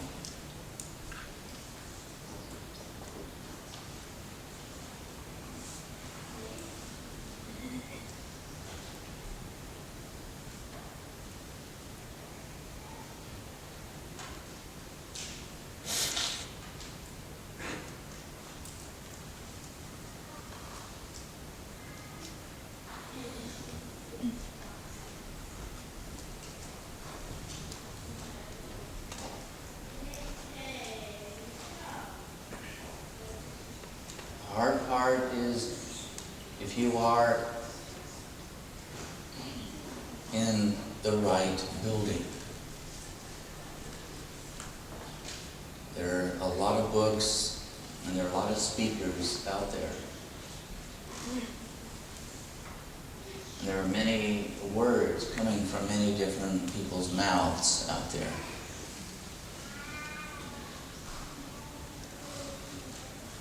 For some people, they have the fate that they have absolutely no luck, no good fortune whatsoever backing them up from morning till night. And for some people, nothing happens in their life actually from morning till night. And for some people, they have periods of their life where unusual things happen.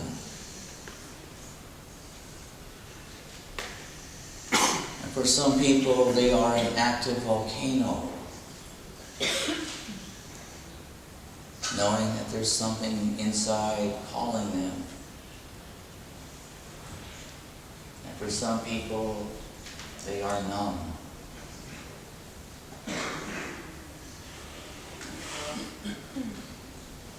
Some of us are too angry to think about anything else in life.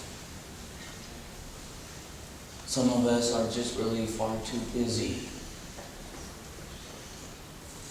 Some of us are too nervous.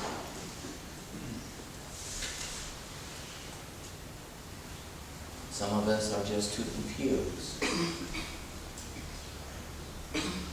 And some of us, we have a clarity, and we have a drive that just opens up doors of meeting wonderful people from morning to night.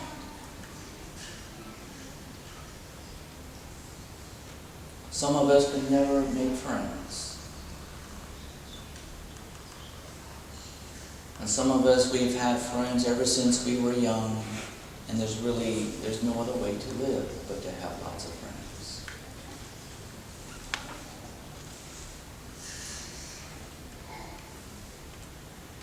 And yes, we all have different names and different faces. And yes, in some way, we can all see a car accident very differently.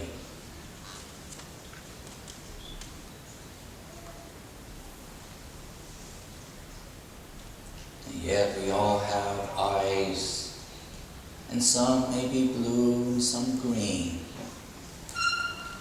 Some may have fear, and some may have love inside those eyes.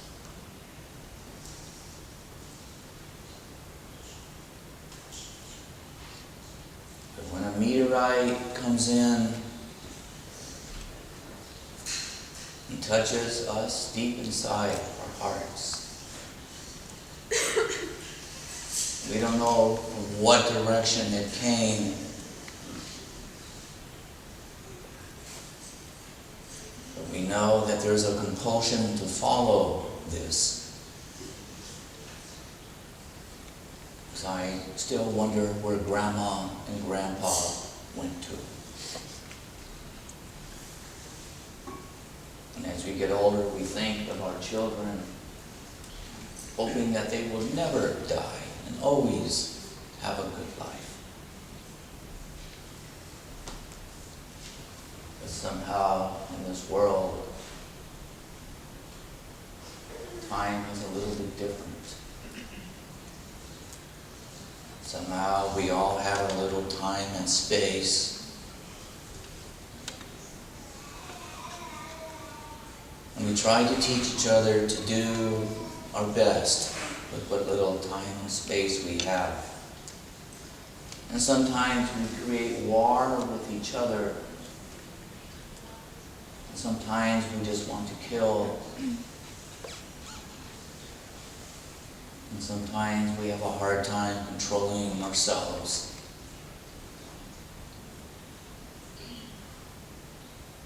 And sometimes it's much better to have a stroke than to speak.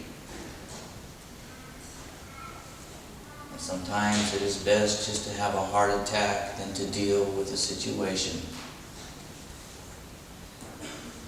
And sometimes it is really best to take your hand out of your pocket and hang up the phone before you dial that last number.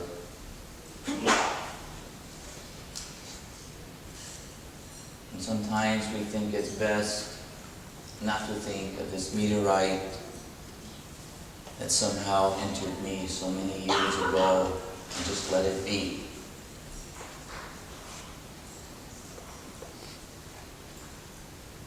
And yet I still wonder where Grandma and Grandpa went to.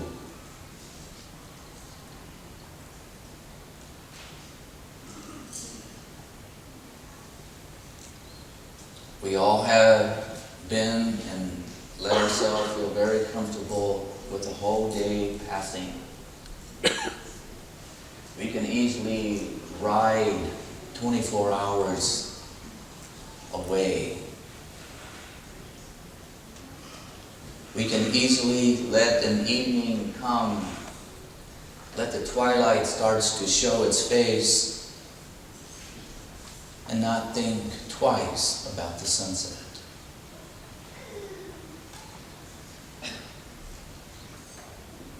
We can easily have a very light day and not be concerned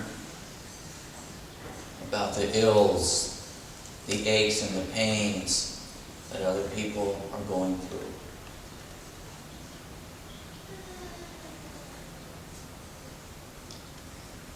And yet, it really was a sunset. That is really one less day.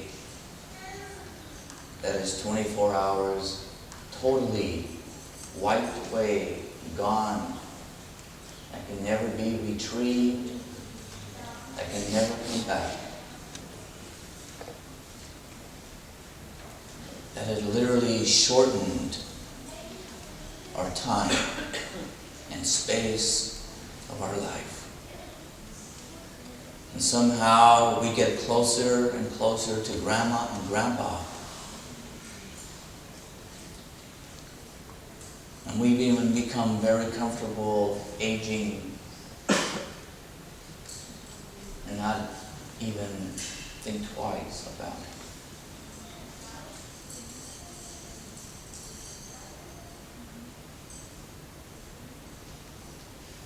When I saw how cushioned, how protected we are, don't be wild, control yourself.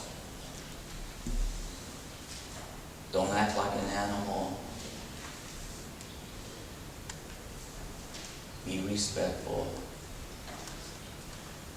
Don't let your feelings come out too much. Don't show too much.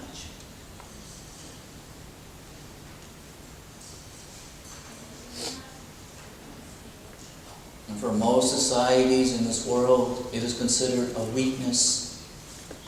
You're too weak of a man if you show your love too much.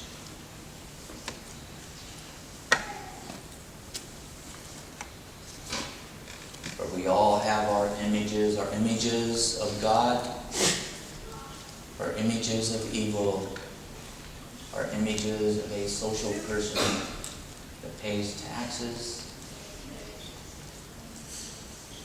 And we all like to be liked. We all like to be accepted. And so it is probably,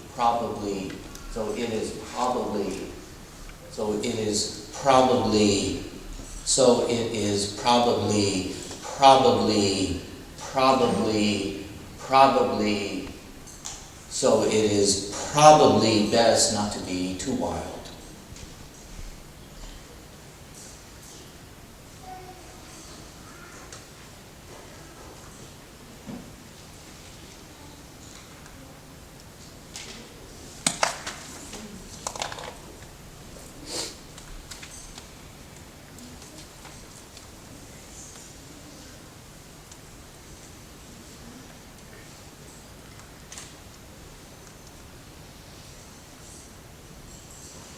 a soldier gets hit by a speeding bullet,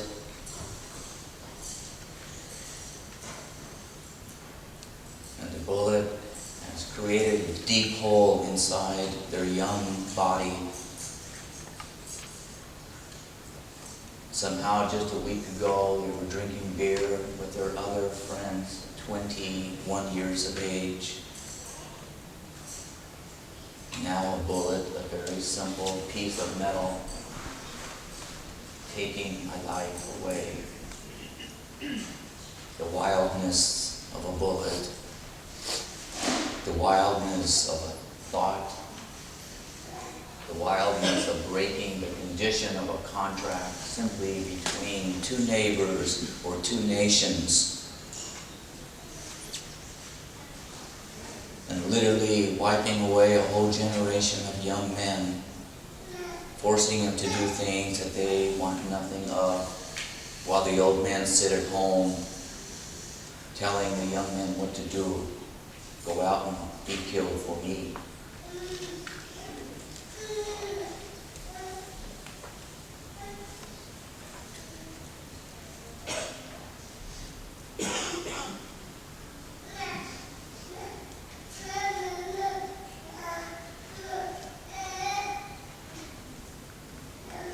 And as the insanity of our cultures and the best we can do is just put a few simple flowers on their grave and say thank you.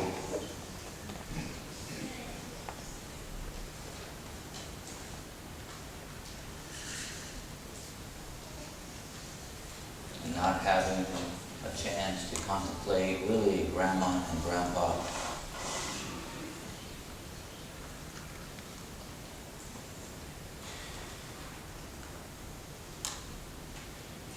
And yet one wonders, where does this faith come from? Why was it that I was born 10 meters west of the Berlin Wall? Why was I so lucky? What is this faith in destiny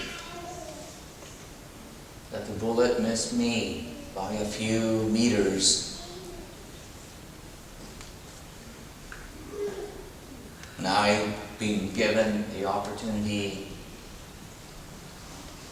to be a father and have grandkids and not to be killed in a battlefield.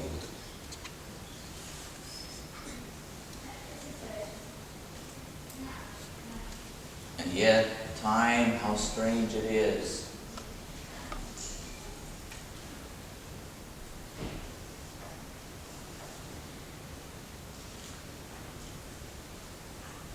And life, really, how strange it really is.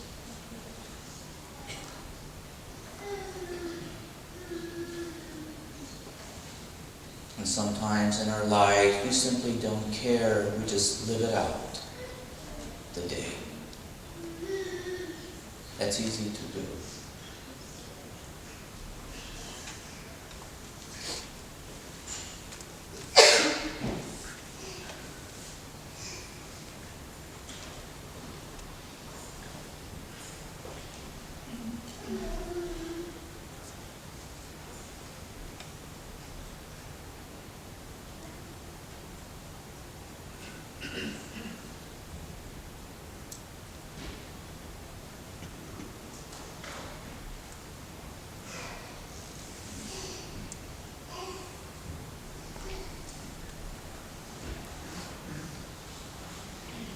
Is a spiritual teacher that sees these very simple, ordinary things in life and realizes the problems, it is not the evil, it is not the devil. The devil, it doesn't exist. It's only to scare little people, to scare young kids and to control other people. It is just a matter of maturing and growing up, removing all the superstitions. respecting our society, respecting our grandmas, our grandfathers, and much more. Respecting our mothers and fathers much, much more. Whether we hate them or love them.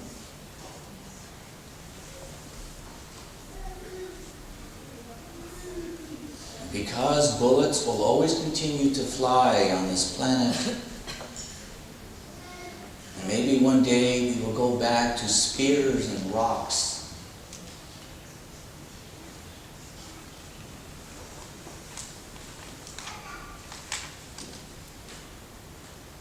But there's one essential ingredient in life that somehow is very elusive to many people, and that is the simple respect.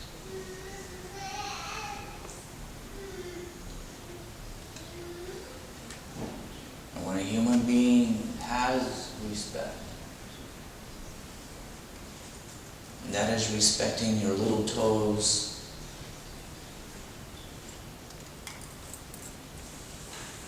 that is respecting what other people have done, regardless of what you think.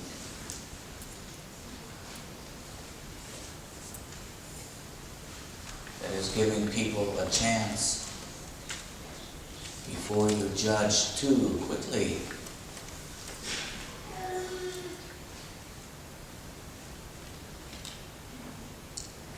And remember, life is strange.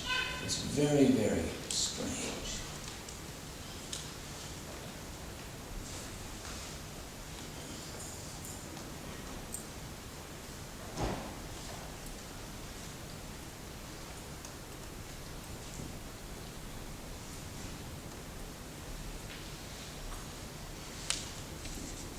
Respect becomes a well-known commodity. When respect becomes a well-known ingredient inside.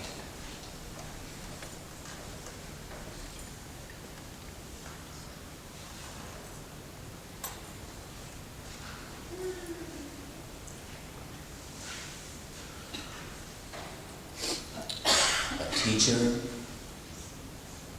a mother, a father, a neighbor, a salesperson,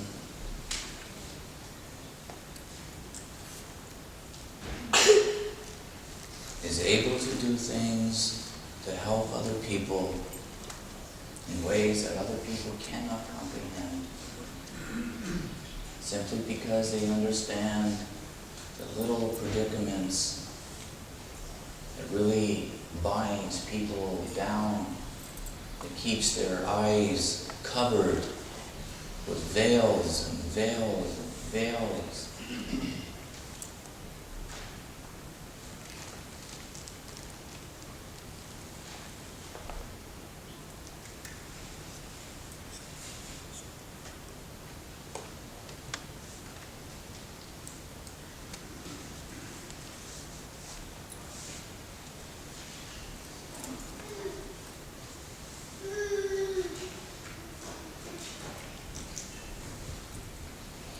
Out of 2 sons, I have 1 son left.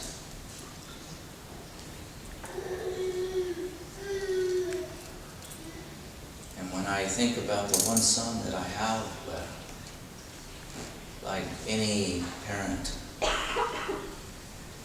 I wish a safe world for my son.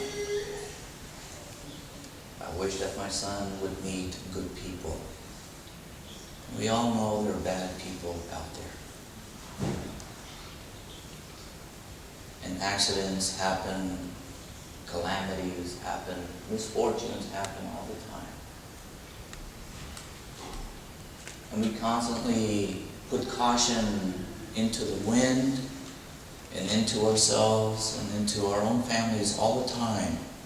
Keep your eyes and ears open. Develop your discretion.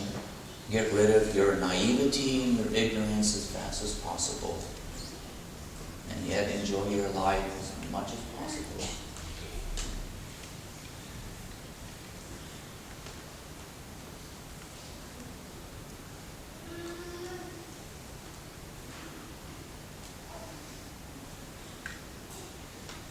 yet don't forget every now and then, look up, look up, look up, look up.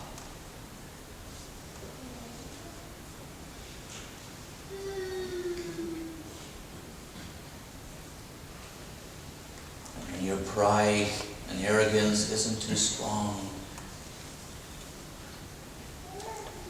Pray like a little child. Speak to the sky like a little child.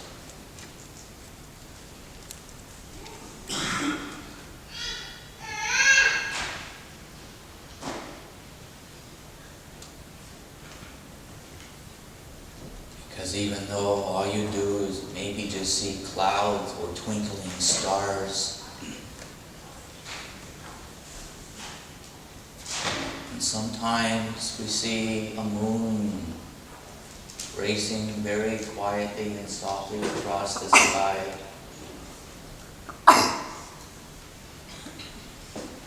Sometimes it's a sun. But there's really more to it than that.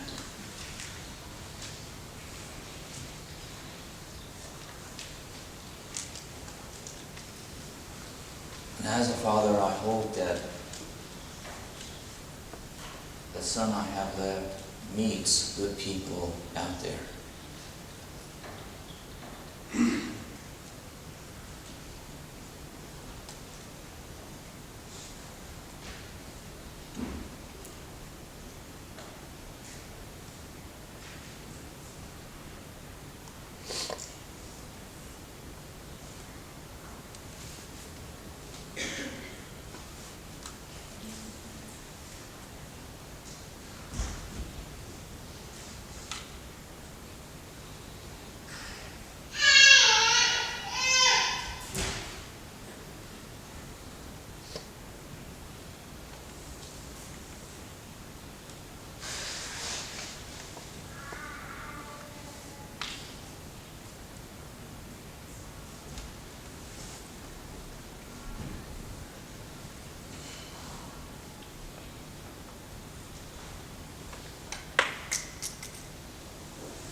So good.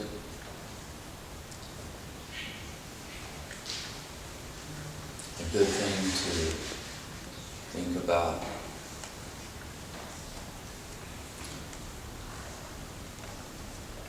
Is that any spiritual teacher who really cares works very hard. Not only that their own children have a safer world,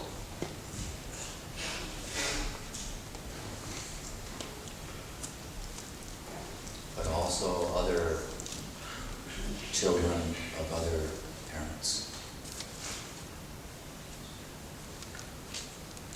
And as our own desperation relaxes inside,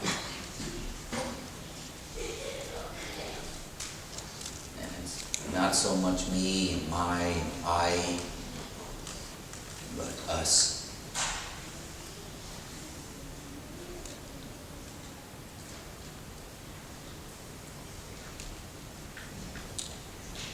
Then it takes a great deal of effort and sweat of that person.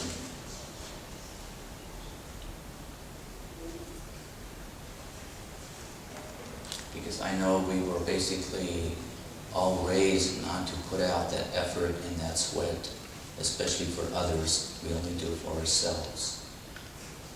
We only exercise for ourselves. I will only run for myself. Only run to increase my healthiness inside of myself. I will only think for myself. I will only give joy for myself. I will only eat for myself.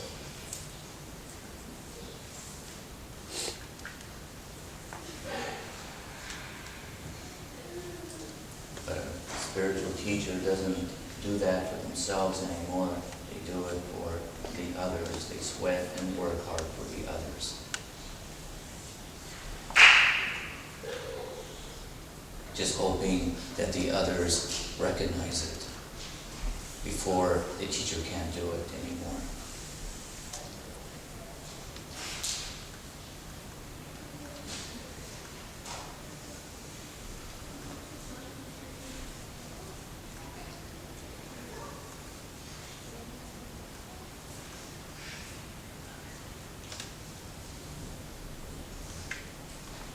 Where this recognition really can only take place is in your heart.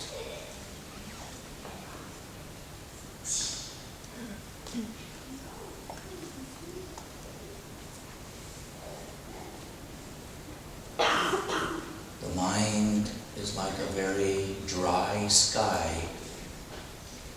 The mind is very much like a very dry and hot computer, with many ways to think, many ways to pronounce the words, many different forms of reason and logic.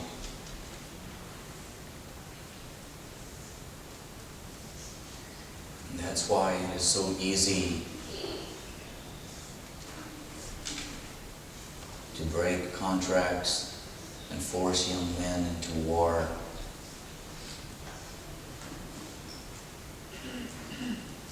That's why it is so easy to have dry eyes and not care for others.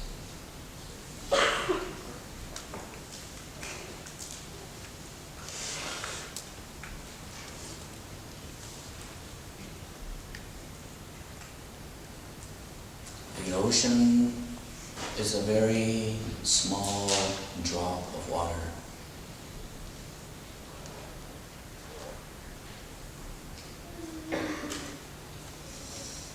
And don't forget to look up, look up, look up.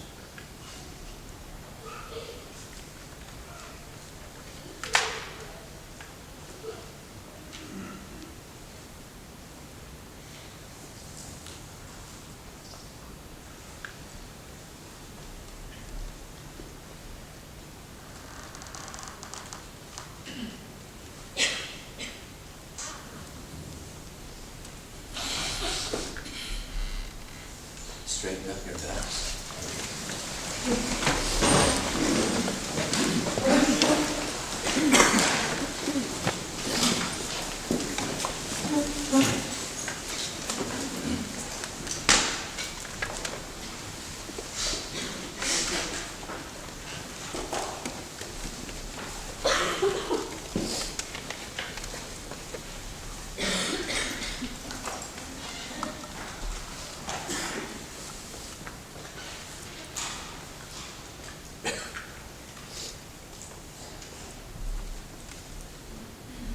The most sacred prayer of all is not coming from a book. It is not coming from someone else's mouth. It is simply coming from your own heart. It's a puzzle, actually.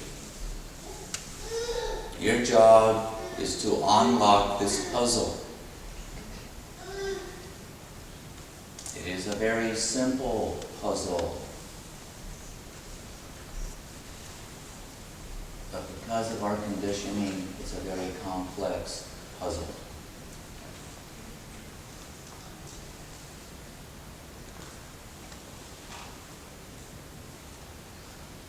To unlock this puzzle,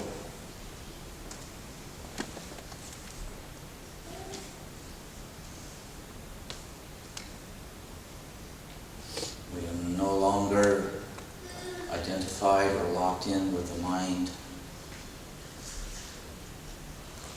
We can finally feel and speak from our hearts.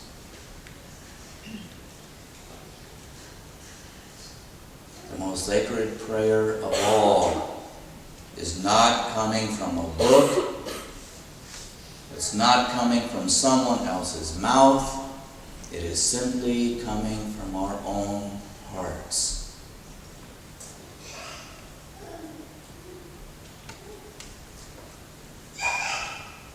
And to realize this very simple statement,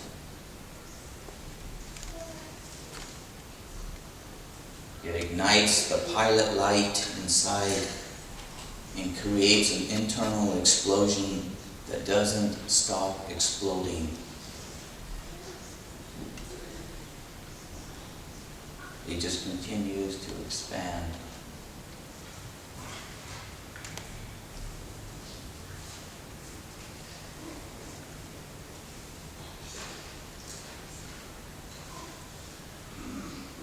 To understand, one wonders, what is the Spirit?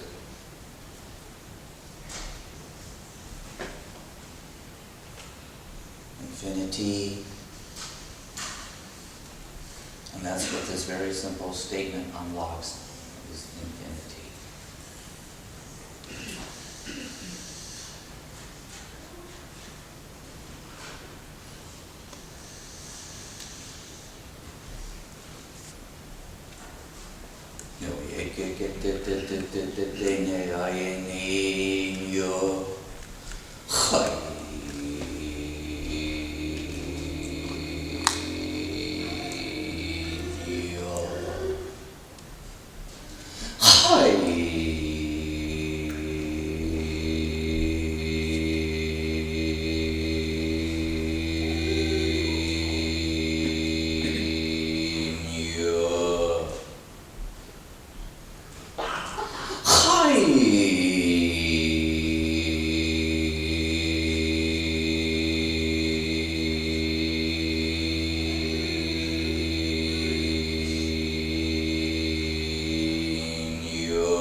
Open up your eyes.